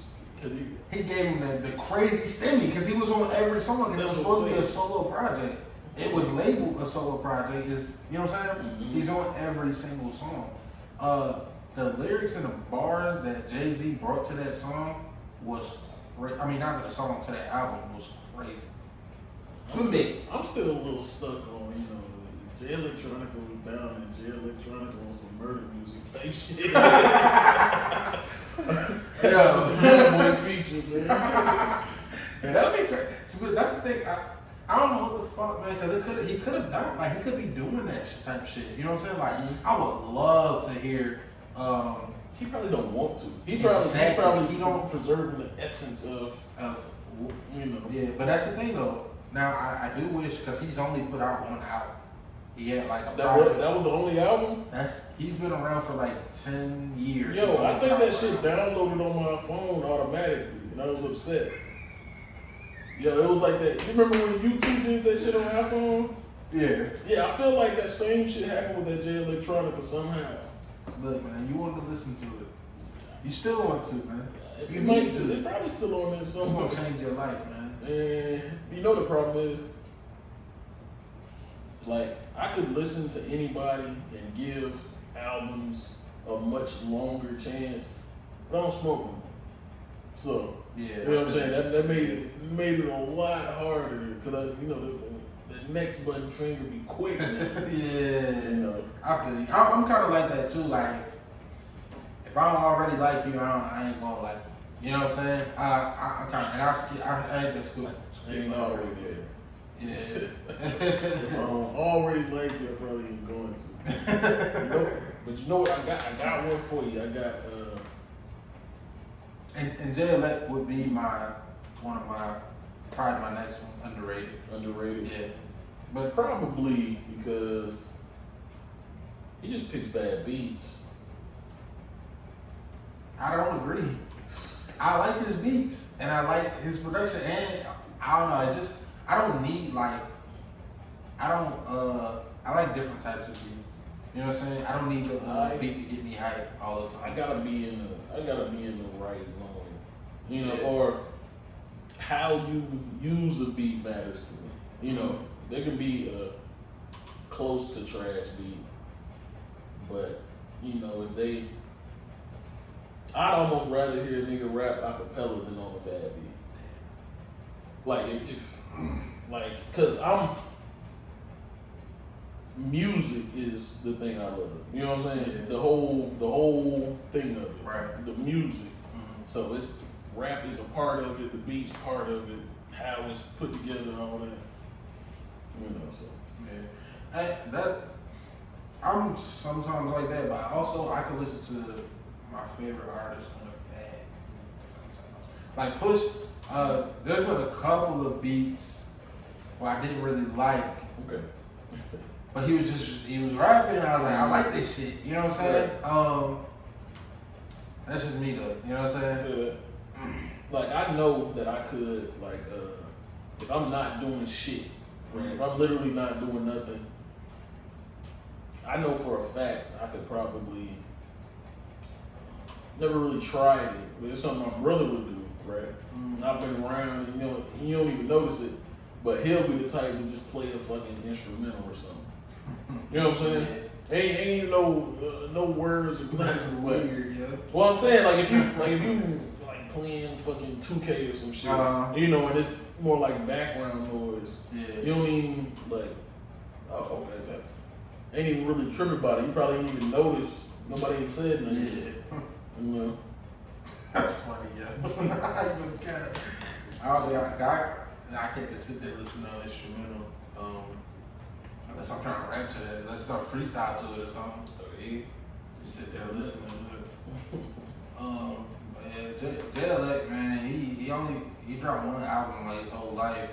I think he had a project like back in the day, that was like 10 years ago. If niggas rapped on each other's beats like back like 10, 15 years ago, we'd really be able to see the talent of these artists. But now, which I don't blame producers. Producers like, I ain't getting paid for this shit. Shoot, the artists barely paying me. Yeah. So all y'all ain't finna fucking slut my shit out. You know what I'm saying? I spent time making this beat, all Right. that. Right. Y'all done passed this bitch around. Right. Especially if we got a sample on it. And made crazy money off of it. Yeah. All y'all getting money off of it. Y'all getting these YouTube views. Y'all getting all this. Yeah. Nah, fuck that. What was the last beat that was tearing up like that? I can't remember that shit. Fuck nigga free beat. Or you talking about just went super crazy? Went super crazy. And it like even helped niggas get on like Polo G. It was the shit that Dirt had smoked that everybody had loved. You're not talking about that Nardo Wick one, man. Not the Nardo. It's older than that. Probably like 5 or 6 years old. It was not cause Lulu that just don't tweet that. That's the shit Dirt was. He was saying this Outback in the head is gas or what?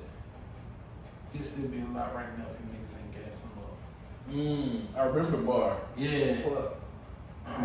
The beat, but everybody was smoking that beat anyway. They was killing that beat, and they even like put niggas on. I forget whose song it even was. I don't even ever heard the original song. Damn. Like, and I don't know. I don't think I've ever heard the original song. Like, cause so many people was getting on it, and then Dirt killed it. It became like Dirt's shit. You know what I'm saying? When people refer to that, they talking about Dirt. I don't think anything was bigger than when Millie hit the streets. Nah, niggas was trying to murder that for years. Right. And nobody ever really, you know what I'm saying, touched I'm glad that was Wayne's song original. Yeah. Because I would have hated for that to be somebody else's song and Wayne jumped on it and did that. Yeah, motherfuckers would have been sick. Motherfuckers was sick anyway. Yeah, I'd have been sick of Wayne when my shit went crazy. Especially if you did it too fast. Yeah. You know what I'm saying? Your shit just came out, meaning your buzz ain't even hit the other coast yet. Wayne jump on it. Wayne's new song.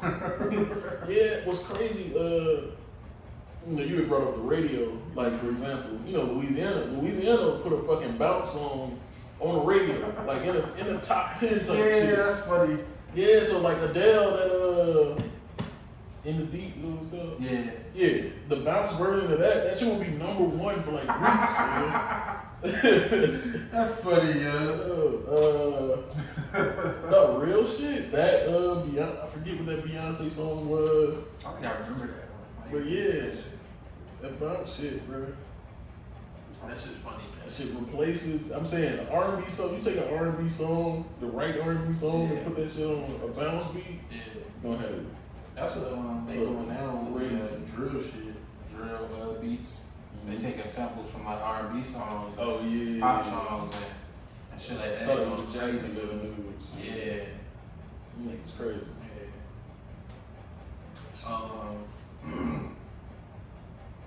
And yeah, if Wayne have on my shit, I'd have been pissed. You know, I'm like, get your ass up. Man, I remember like, I'd have been like, bro, just come on, man. Let's just do a remix. Come on, jump on yeah, my song with me. Yeah, You done took my verse off. My verse, my hoodie, you really just gonna rap on this shit, huh?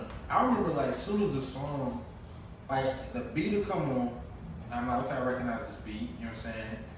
As soon as the first couple words, I already forgot what the song was. It's already a bar. It was some joint where he was sell some blue joint. I remember like I immediately like he read out all the white like sell some. Remember that shit? It was on some tape. It was on somebody else's beat, and I remember like not remembering. After the song was over, I was like, damn, whose song was that he just smoked like that? Because he made a hook and everything. Oh, that he did wrong. Hell man. Yeah. I like the occasion where, because the thing I like about when Drake features Wayne, Drake gonna rap. Yeah. You know what I'm saying? That it was Green something with him, Wayne and Nicki. Yeah. That shit's tough. Wayne killed it. Drake killed it. Nicki killed it. Nicki's in my list. Underrated rappers. Niggas know she can rap. That motherfucker can rap. For like legitimately. I don't think she's overrated, but I think You people don't think so? understand that. Yeah. I think people know. get that. I think enough people get that. I don't know, bro. She don't do a lot of silly stuff. She does, but it's like all you get. She did that early in her career. You know what I'm saying? What? Silly shit. Yeah, like the silly shit now is like just the shit you see, like the fake titties and shit like that. But like when she put out a project or a single, she be rapping on that shit. You know what I'm saying? Well, yeah, I think people understand that Nicki can actually rap. Now, granted, the fact that she is a pop star makes people forget. Yeah, I'm about to say, I don't think they put her at the same level as these, top 10 motherfuckers and shit like that because she's a female. But I think she's right up there with them. She's top 50 for sure. Top 50 best rappers of all time. Top 50, I mean, that. Yeah. There's no question to that. You know what I'm saying? I give it top 50. Top 50. I don't think you can name 49 and legit. I could definitely name 49 rappers that I Why the fuck do you rather know listen to. 49 rappers? I probably don't, but if you tell them, nah, you know what? Yeah. You know what I'm saying? But I didn't say she was 50. She's just in the top 50. You know what I'm saying? It'd be hard to put her in top 10. Yeah, It might that'd be be hard to tough. put her in That'd be top tough. But I think talent-wise, he's probably close. Yeah, she's up there with it. She's definitely underrated when it comes to placing her like with Hall of Famers and shit. Right. I get that. Which is cool. But I think somebody like her though, it's okay to be underrated because she's getting the money she deserves. You know what I'm saying? Getting the money she deserves. Maybe. She's still with Cash Money for a little minute. Still with Cash Money, I believe. Young Money. That bitch rich. I don't give a fuck, man. Don't get me wrong. That motherfucker rich as hell. Money you deserve. That's a strong word. Yeah. Well, yeah, you're right. And then Wayne sold some of that shit. Wayne sold of his was Drake and Nicki. Yeah. At least She definitely not getting all the money she Right. deserves. At least they made it. We didn't have a big fucking problem. Humongous problem. You done got your shit back from Baby. Now do the right thing. Right. Sell all the shit. Yeah. Oh my god. Because the label ain't gonna never sell it back. Right. Never. We got this. And I seen some shit where now they just made it like a law that artists are supposed to get paid more from like royalties and shit like that.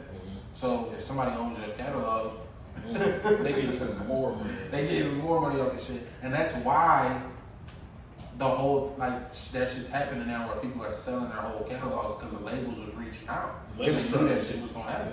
They trying to get that shit early. Right. I'm gonna give you 100 mil because I know I'm about to make a bill Right. over the next 20 years. You know what I'm saying? Yeah, that shit's crazy. But that's why, man, I think it's important for artists to. That's what I said. Don't sign a contract unless you feel like you absolutely have to. You know you can't have your business on your own, or you ain't got enough people around you that know how to handle their business. All you really need is a fucking lawyer. You know, you might need a manager, an agent, and shit like that. But really, all you need is a fucking lawyer to look at contracts for you, to make sure that you're getting paid the right amounts of shit. A lawyer can go a long way, bro. They know everything, bro. Especially if you get one that's if you get one that's been in the music industry. Come on, man. They definitely want dead and shit. Yeah. And you can't get desperate. I'll say that's the bigger thing. Even you need money, you need this. They say they're gonna give you $1 million. You take that deal. You know, you can do the same thing. LeBron talked about this. Matter of fact, he said before he came out, he had about them a deal done with I think Reebok for $10 million. Yeah. Right out of high school. Right. And he's like, turn this shit down. Unheard of already. Right. Never played a single second. Right. In the NBA, turn that shit down.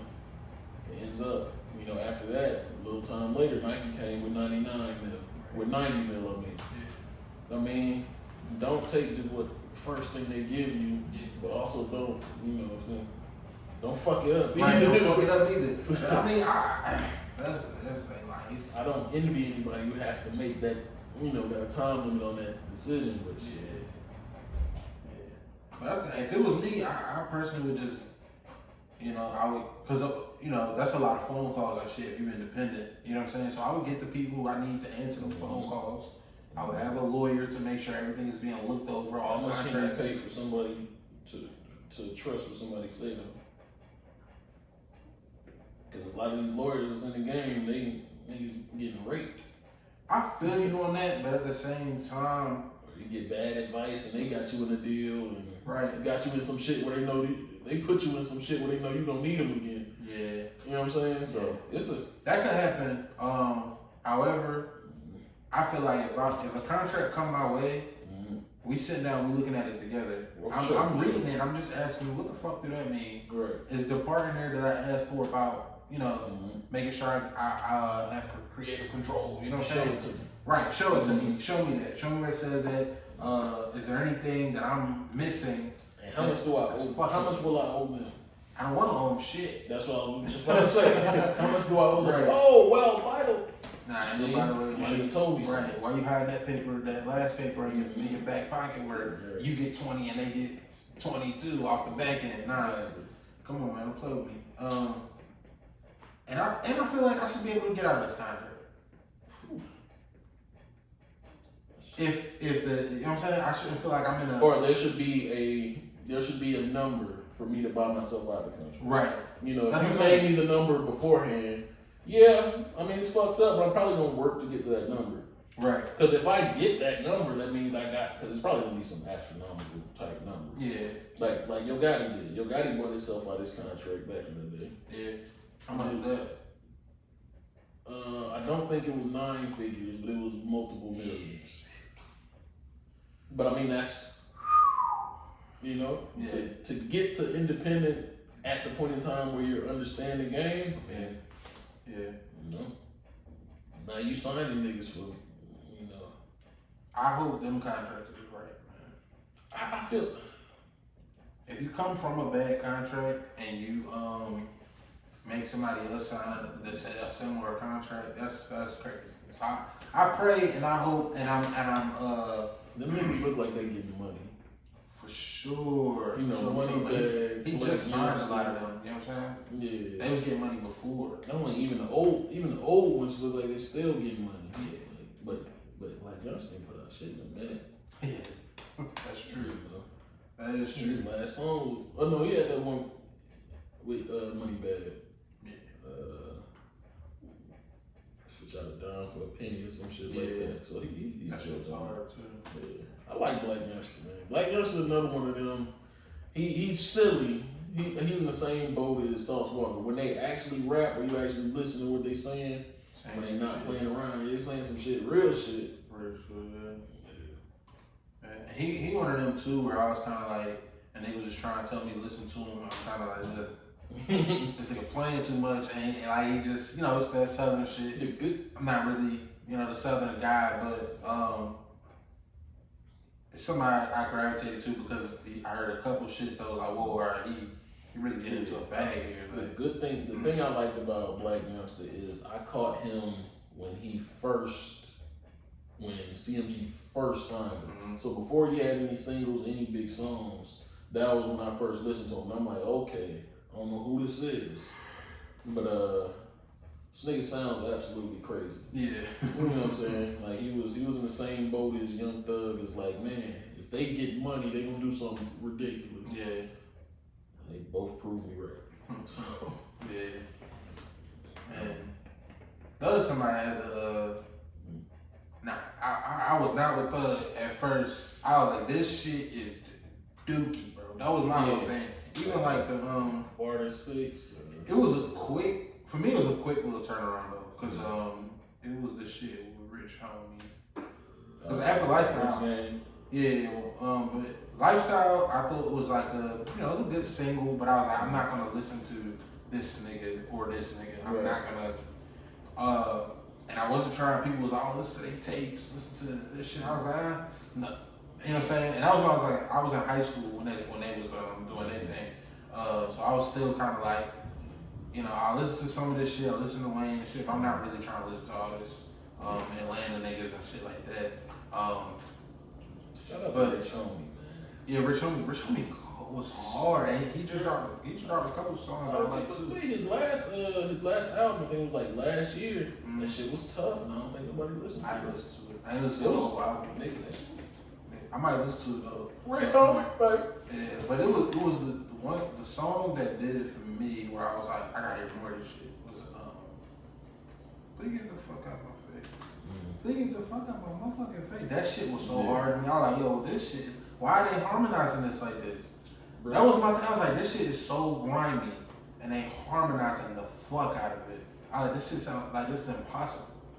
You know what I'm saying? Mm-hmm. And that was what made me really start listening to that. It was the mixtape that introduced Lil Uzi to the world. It's like where he like a puppet or something on the front. Yeah. That was when I was like, okay, hold on.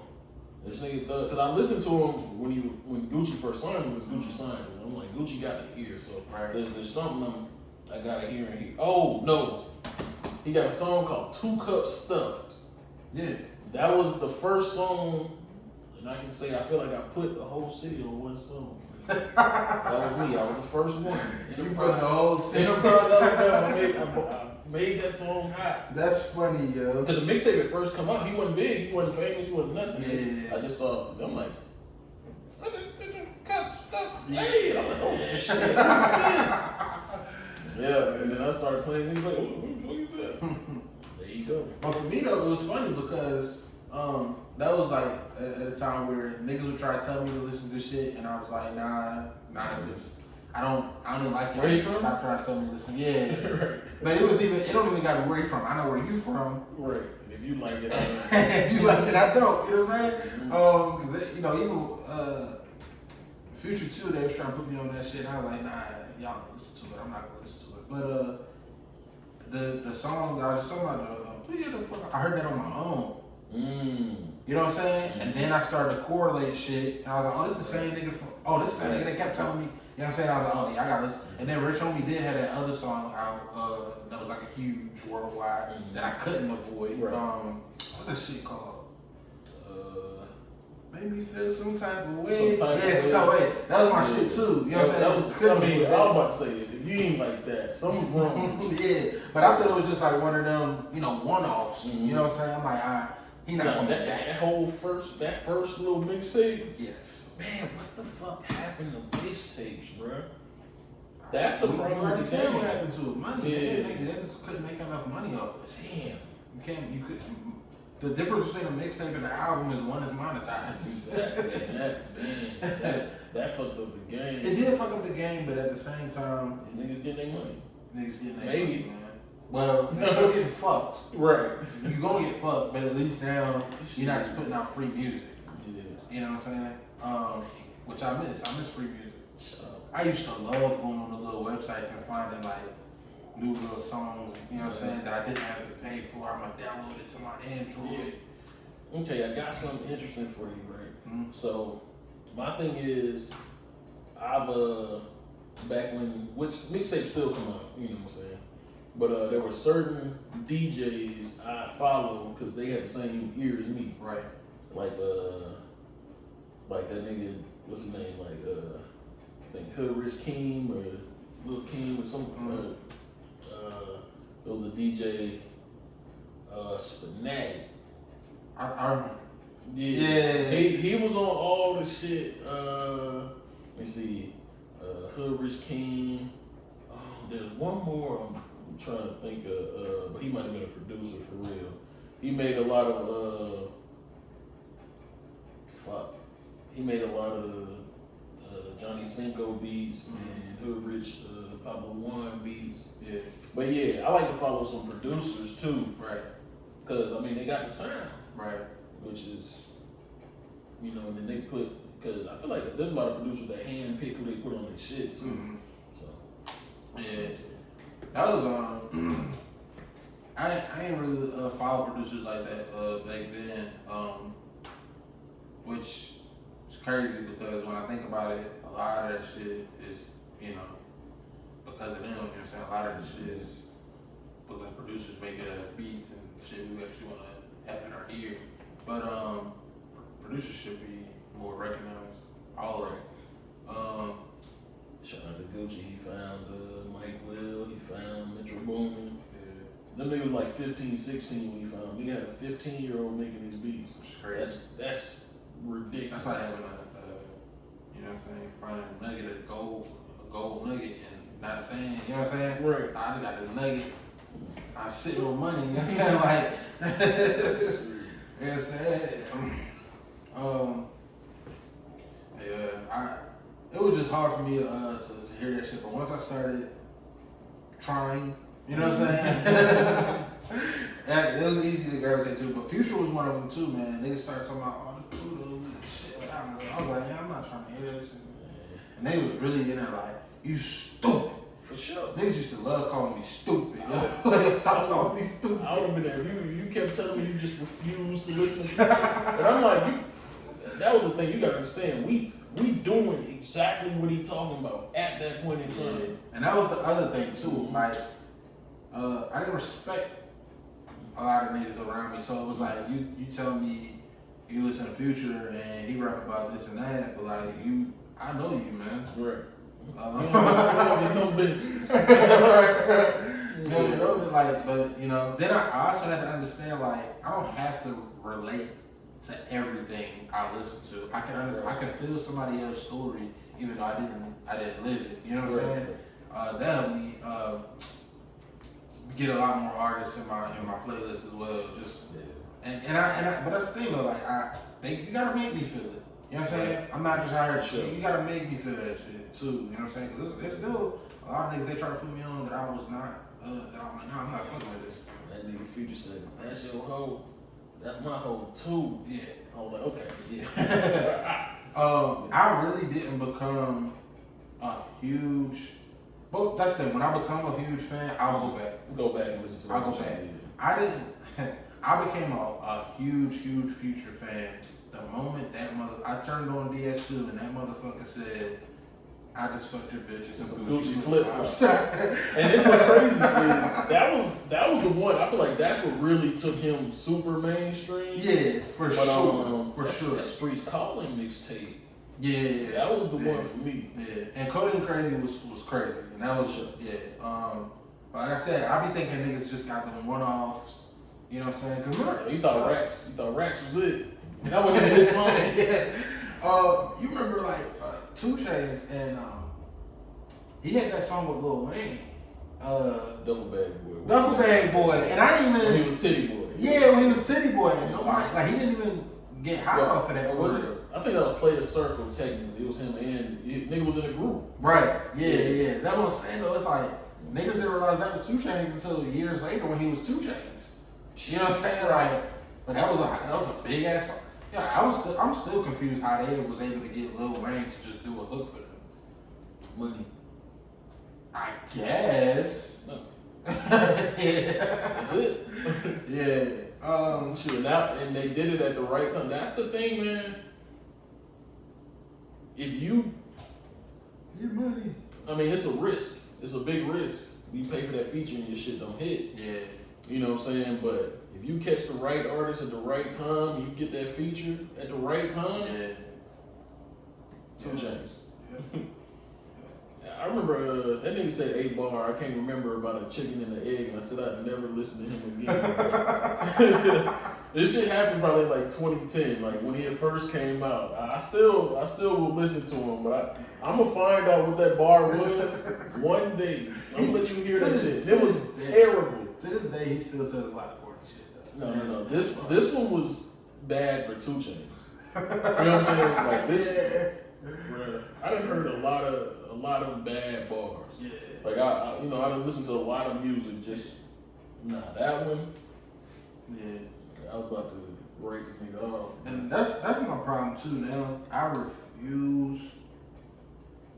I guess I damn near refuse to listen to bad music. So that's why it's hard for me to listen to new music or new artists because you gotta go through and sift through bad music. Yeah, man. It's I might find an artist where everything is good and now I'm like, all right, now I'm a fan.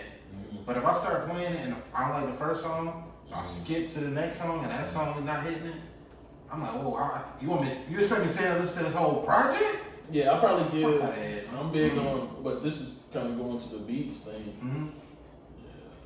I hate songs, which is one of the things I like about the baby. That nigga don't waste no time on the track. Yeah. He rapping within the first 5 Yeah, seconds. yeah. Like I hate songs with long intros and all that bullshit. Like, bro, let's get to the song, hook, Yeah. rap, I something. think we different in that way. I be liking, and I think that's because You gotta have that kind of clout to have me wait 30 seconds before you speak on a song. Yeah.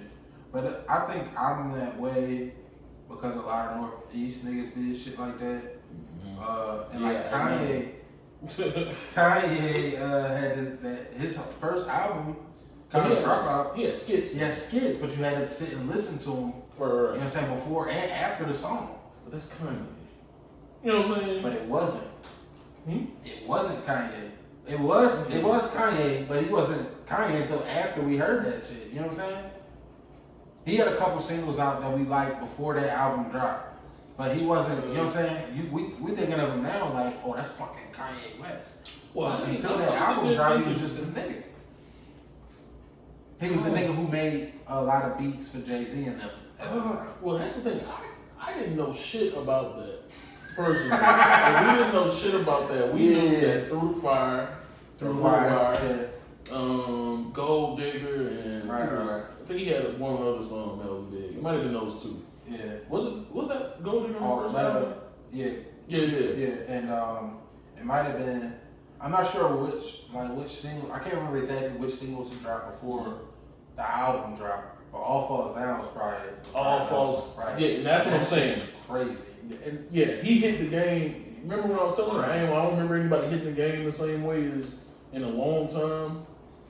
There's a couple people I remember hitting the game. Yeah. Kanye's one. Yeah. Kanye won. As soon as he hit, we knew, okay, he's one of those guys. For sure. He's gonna be here at least 10 plus years. Yeah. And here we are. Right. It's been about 20, bro. Yeah. I remember when Jeezy hit, which was around the same time. Yeah. Which surprised his career over, but he had a good run. He had a good Over. That's funny. It ain't over? He just dropped the album like last year. It ain't over? I listened to the album. In our opinion, it's over, but it's not like he stopped. No, I'm saying I think he done. Yeah, I think he can hang it done up. with it. Yeah. He can hang it up. But he had a good career, man. He can hang it up just because he's proud though. Right? Yeah. It is. Gucci's my favorite rapper. I fuck with Jeezy though. Yeah. Jeezy, TM 1, 2, and 3. He one of the few people with 3 fire albums. Mm-hmm. You know what I'm saying? Three Another fire albums. another nigga, he's somehow huge and also underrated. And the first one's in my top 5. Wait, what? 10 101. Oh yeah. As far as albums, it's up there. Like I got 50 first album, Webby first album, which niggas sleep on. 50 Cent?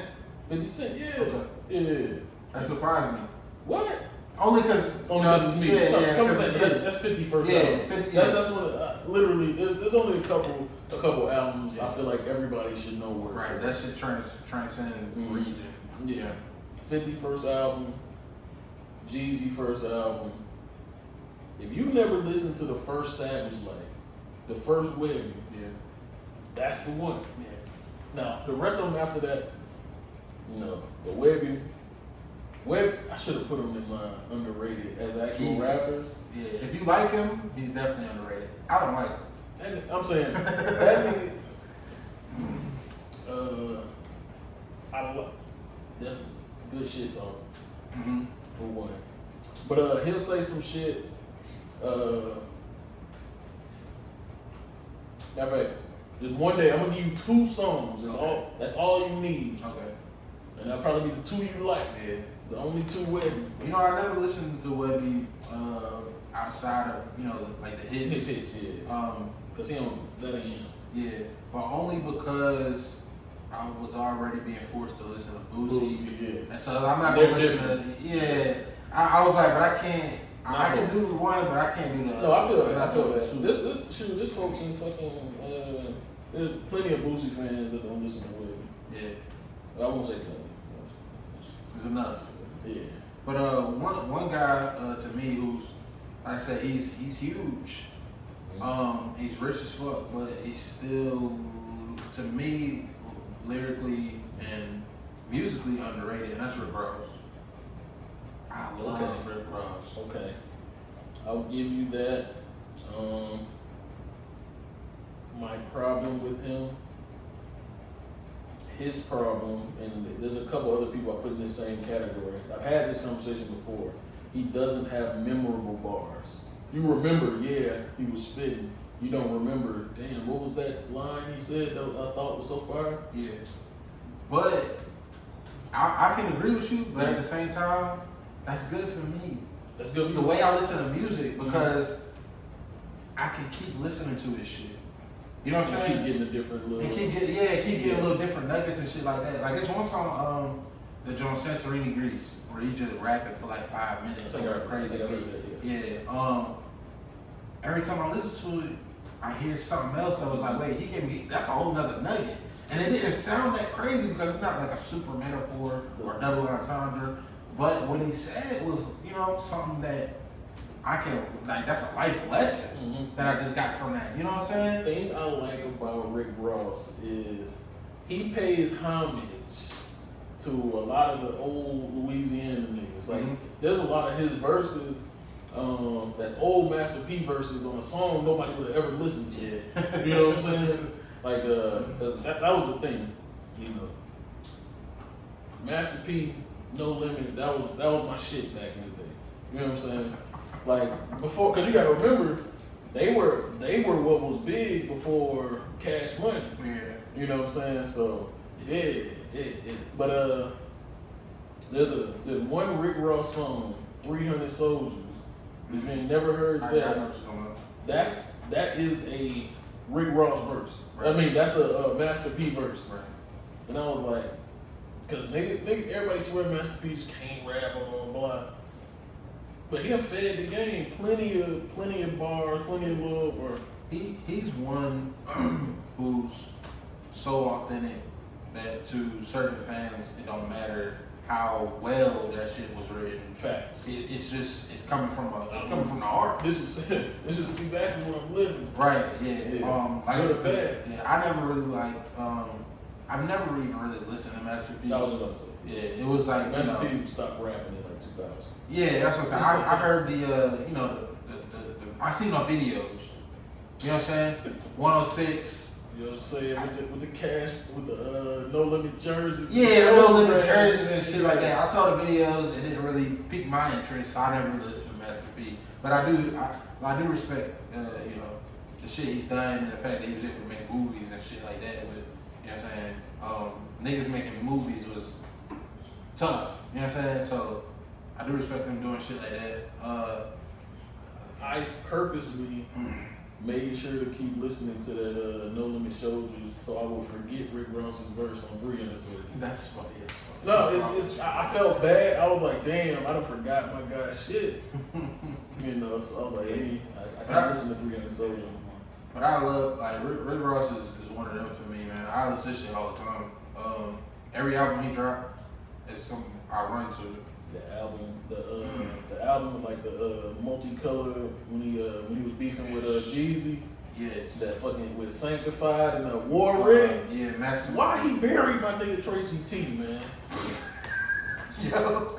Tracy T, I just knew when Wolf of All Streets came out. I was like, oh shit. Yeah. I thought Tracy T thought he was the next one out of Atlanta. Yeah. Yeah, that Mastermind album is one of my favorite albums. Yeah. The deluxe. Yeah, that shit, cause he had that Sanctified shit was crazy. Mm-hmm. Yo, I think, and that's my thing, man. That's what I said, like War Ready. that Warrior shit hard. But the shit he had, the Sanctified shit, and then also the shit with the Weeknd on it. How did that shit go? Fuck. Anyway, the Weeknd sang his whole half of the song, you know what I'm saying? Right. And then Ross rapped for like 2 minutes straight. Oh shit. That's what I like. You know what I'm saying? Like I don't wanna keep I don't know if I remember that. That shit is hard. It's on that Mastermind? Yes, dog. It's like I forget. You know what? But you remember what I was telling you about? Yeah, probably the first 30 seconds, Weeknd still singing. Bro. I didn't even get to Rick Ross rapping. No, it sounded good though. He was saying I some believe shit it. like I'm a big Weeknd fan. It cool, yeah. But that's the thing. It felt like I like that song so much because while he was singing, it felt like he was building up to Rick Ross about the, because I'm listening to a Rick Ross album. Okay. So I'm like, eventually this nigga's gonna rap. At first I'm thinking it better not. At first I'm like, is this just gonna be a skip for me? Right. Well, I'm gonna get through it, but I feel like it's gonna be a skip for me because it's gonna be the Weeknd hook, 8 bars from Ross, the Weeknd hook, 8 bars from Ross. The song gonna be over. Ross is still going, and Ross come in and just rap for 2 minutes straight. It damn near felt like it. Either way, it was like, yeah. yeah. But he was saying some shit. The Weeknd was saying some interesting shit, like in his part too. That's what made me keep listening to it. It was some shit like I can't remember, but the shit's so good. And then War Ready was crazy. Yeah, that's one of my favorite albums. Like, See, all time. Rick Ross, that's what I said. You gotta have the clout Yeah. to have a long ass intro before you start rapping, Yeah. or it's gotta be interesting. Right. Like you hear the fucking jail. What was it? Gavel hit or the jail door closed when and then start reading up Buddy's sentence. I'm like, oh shit. Right. That You know was what I'm saying? yeah. Man, what was that? That was the one with French, wasn't it? Jeezy. Wasn't it? No, that was the one where it's like or you ain't nobody till you somebody. Oh, you ain't something like that. I'm talking about the beginning of War Ready. Oh Where it yeah. comes in and I guess the judge is reading the sentence out. Oh type yeah. shit. I'm sure. I'm like, yo, Yeah. for the rest of your life. War Ready. Oh shit. That shit is hard as fuck. Yeah, you can tell he treats it like an art. Right. I like that. The one I was thinking of was with French, where Diddy was talking on the front of it, talking about he was like, y'all wanna be down here with the roaches. Y'all don't wanna be up here, something like that. I don't want to hear Diddy talk about roaches no more, bro. Diddy funny as fuck, man. If I ever make an album, I gotta have Diddy on that shit on one of my songs. So you Talking want crazy, fucking man. roaches on your face. Man. Alright, drop the beat. Right. Diddy funny as fuck. But yeah, Ross, I swear to God, Ross catalog is too crazy for me to not. And what made me mad was when Port of Miami 2, one of his verses, he was like, ain't nobody top 5. And I was like, no, Ross, you in my top 5, baby. You in my top 5. Cause that one was hard. What was that? It was another album that was crazy for me too. God Forgives I Don't. God forgives, I don't. That shit was crazy. But Rick Ross is a good single picker too. Yeah, Like for sure. that's a skill that we need, or he got a good team around him. Right, and his voice. Yeah, it helps. Yeah. Because you don't like I said before. I don't like the singles because I don't think about you when I hear your single. I think about the motherfucker on the hook. You know what I'm saying? Like, or if you, what was one song? Yeah, that's the type of single you Yeah. choose. Like, I like organic singles. Yeah. The streets chose. The one single he had with Drake and the girl singing. Asking why music. Yeah. I be torn about that song because I really don't like it. But I can remember a lot of the shit Ross was saying. You know, it is fire. But I think Drake is why it was fire. Drake dropped. Not for me. I did not like the. Cause you know Drake, the girl got her singing part. Right. Drake do his little singing part. Yeah. And everybody rap. That was just a well-made song. That's what I'm saying. It was a great single. A great single. Perfect. Damn near one of the best singles ever. You know what I'm saying? Because I mean, to have two hooks. Yeah. And it's still, cause see, that's another thing where people. I ain't even think of it like that. Yeah, it was two hooks. Right. Yeah. It seemed like they had put two songs together. Right. You know what I'm saying? But I remember thinking to myself, if anybody else was on this song, it'd probably been short verses because the hook was on the slow. Right. It'd probably been two short verses. And I would never listen to the song again. It's the boss. It's the fucking boss. That song was probably like 5 minutes long. Easy. Cause Drake had a whole verse too. You know what I'm saying? Yeah, that's a really good single. That reminded me of some shit. Who was that? Was that Cassidy and Fabulous and somebody else? Like 6 Minutes of Death or some shit like that? Oh yeah, Yeah, 6 Minutes of Death. yeah. Cass, man. Me and my cousin used to try to freestyle over that shit. Terrible. But we're around like 10. Yeah, It was long for for me. sure. Yeah. But I vividly just remember that 6 Minutes of Death. Be like, yo, who the fuck makes a song this long? Straight rap. Straight rapping. I be loving that shit though. Niggas do shit like that. What's the name? And I know everybody be hating on G Herbo, but I like G Herbo, man. He be rapping. I like 14, 15-year-old G Herbo.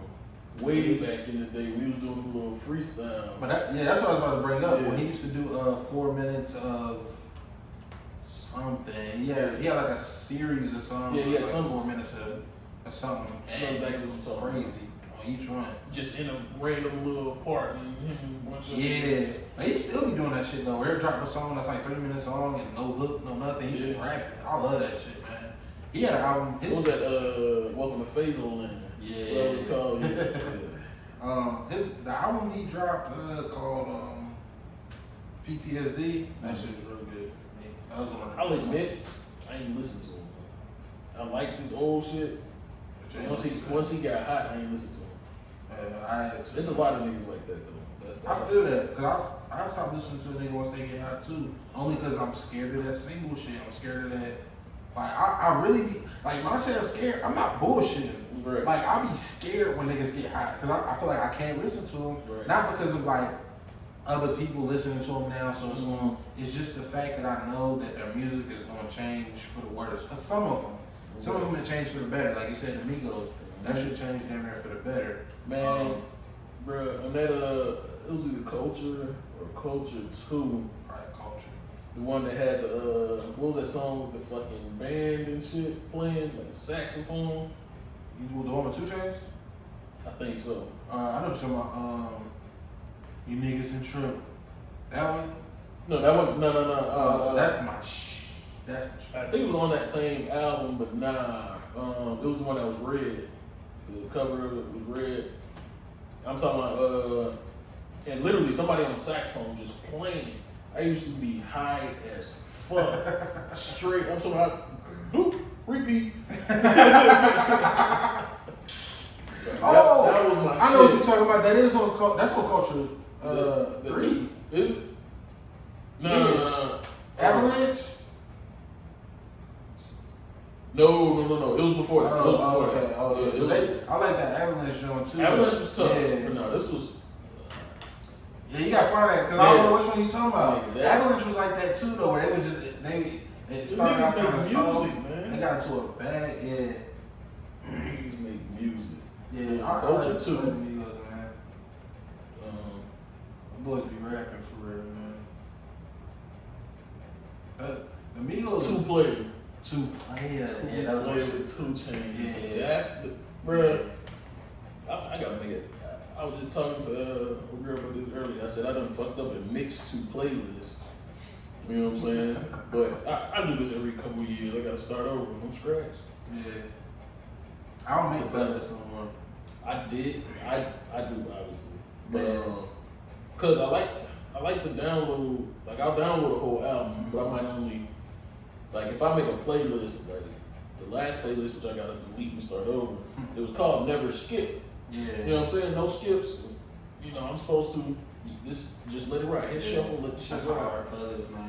You know what I'm saying? Never skip. Never skip. Look, so I gotta remake it because there's some skips in that motherfucker. And I'm trying to figure out how that happened. But It's hard to make up a playlist like that though because you gonna get tired of shit. And you know what I'm saying, shit gonna get old. Like I get tired of shit. got let me see. I think I got the 128 gigs, bro. I got all that fucking memory. Mm-hmm. Let me see.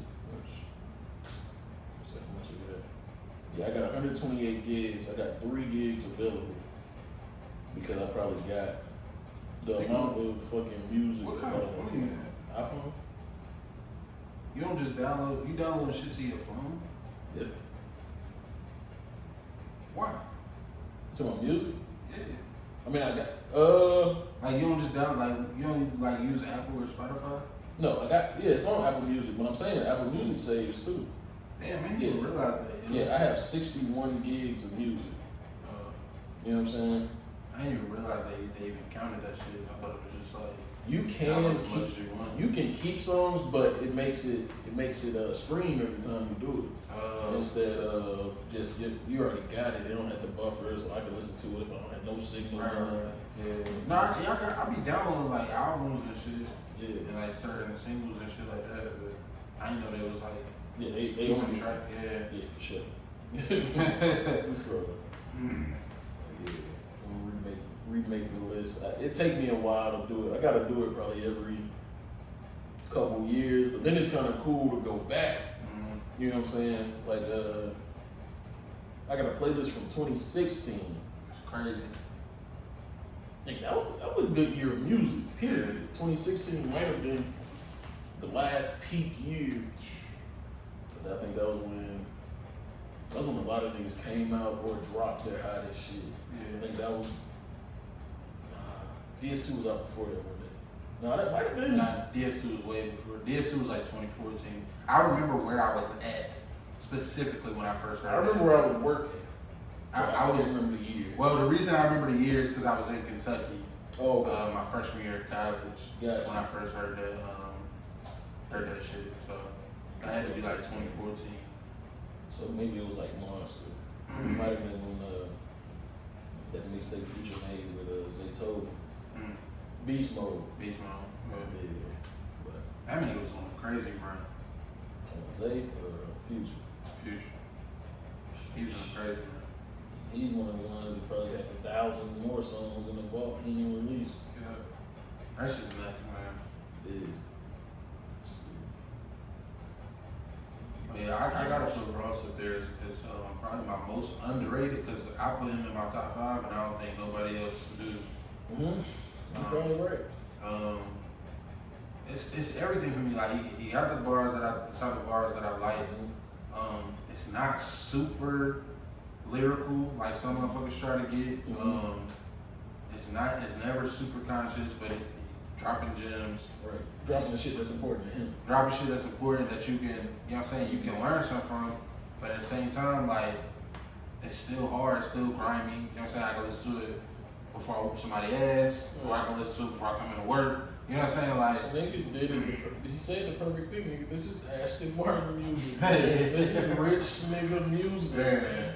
And that's why, I mean.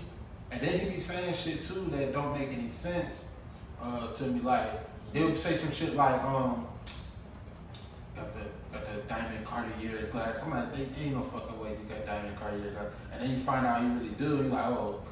Say no, you can't get that. Right. Like, ain't no way you got a diamond boot, my nigga.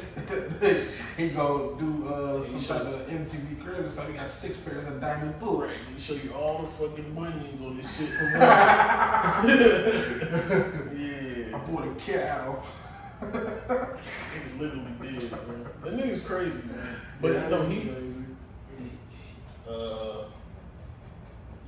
You ever see that Wall Street Trapper nigga? You ever seen anything about that? Like it's a dude on YouTube and shit like that. Nah. But he be breaking it down so you know regular niggas kind of get it. He's Right. like, he was a part of Rick Ross buying cows and shit. Mm-hmm. Cause he's like, you know, if you got money, you know, you got all this land. Right. You put I forget the right. You put a certain I think it's like 6 Mm-hmm. or something like that. You can check Percent? this. No, like 6 cows. Oh. It might be less than that. You're saying you put however many. Where now you can write all of this off. The maintenance of your yard, the maintenance of this, blah blah blah blah. All this is tax write-offs now. Now you're a farm. Right. You're an industrial place that produces. Blah, blah. Yeah. I'm talking about man. Rick That's Ross smart. making boss moves. Yeah, for sure. And they, yeah. Yeah. Somebody, and it's funny. Somebody probably like he probably telling somebody about his taxes, how much the tax was. That's why y'all nigga just buy a cow. Right. You got it. Right. You buy 2 cows, they gonna pay probably back $200 for just in tax. Right. Cause they tax the fuck out of niggas, especially on land. Yeah, that nigga's smart, man. For sure. He definitely my guy though. Like he's somebody too though that also like one because of his voice and 2 because like I say he's not Drake. He's not seeping into a lot of suburban homes. He can pretty much still say whatever the fuck he want to say. You know what I'm saying? And that's why I like him. Like So you crossed the line, but you know, for the most part. he did cross the line. He couldn't. Yeah. And that was another nigga who, and you know, I'm not saying I support this or anything. On once, and I don't support the other thing he said too about the $9 drink and shit. But it was a song in the last couple of years when he had said faggot. Right. And I was like, whoa, but nobody else. Like, if Drake said faggot, he would be canceled forever. Ross said faggot on the song. I was like, yo, this nigga's tweaking. But I mean, they already tried to cancel him. He don't give a fuck. That's what I'm about to say. He done lost that money already. And, and that's when he started buying shit of his own. Right. Wingstop can't do that. Well, they probably can't. But they probably like if the society puts up a big enough stink about it, you know, maybe we'll do something, make them sell his stores. Yeah. But if not, shit. Yeah. So they some Wingstop yesterday. Tried that new honey hot. Yeah. It sucked. He said that shit, now I think about it, he said that shit on a song on Meek's album Yes. with Jay-Z. Yes. So really, we gotta blame Jay-Z. Yeah! No. That's, if Jay-Z said that same word on that same song, motherfuckers would have lost their shit. They would have tried to cancel Beyonce. Man, They'd have tried. Somebody would have tried it. somebody, They got smacked up somewhere in the alley. Somebody would have tried it. That's probably why they don't fuck with Ross. They're trying to smack up in the alley somewhere. You know what I'm saying? I can't. That shit is funny. Not that I support that he said it or anything. You know what I'm saying? But it's funny. it's funny that he got just away funny. with it. Yeah. It's kind of free as shit. Yeah, man. That's all I got for today, man. Sure. There's another episode of The Drop. You got something else? That's it. That's it, man. Another episode of The Drop. Y'all be easy, be cool, man. No dose.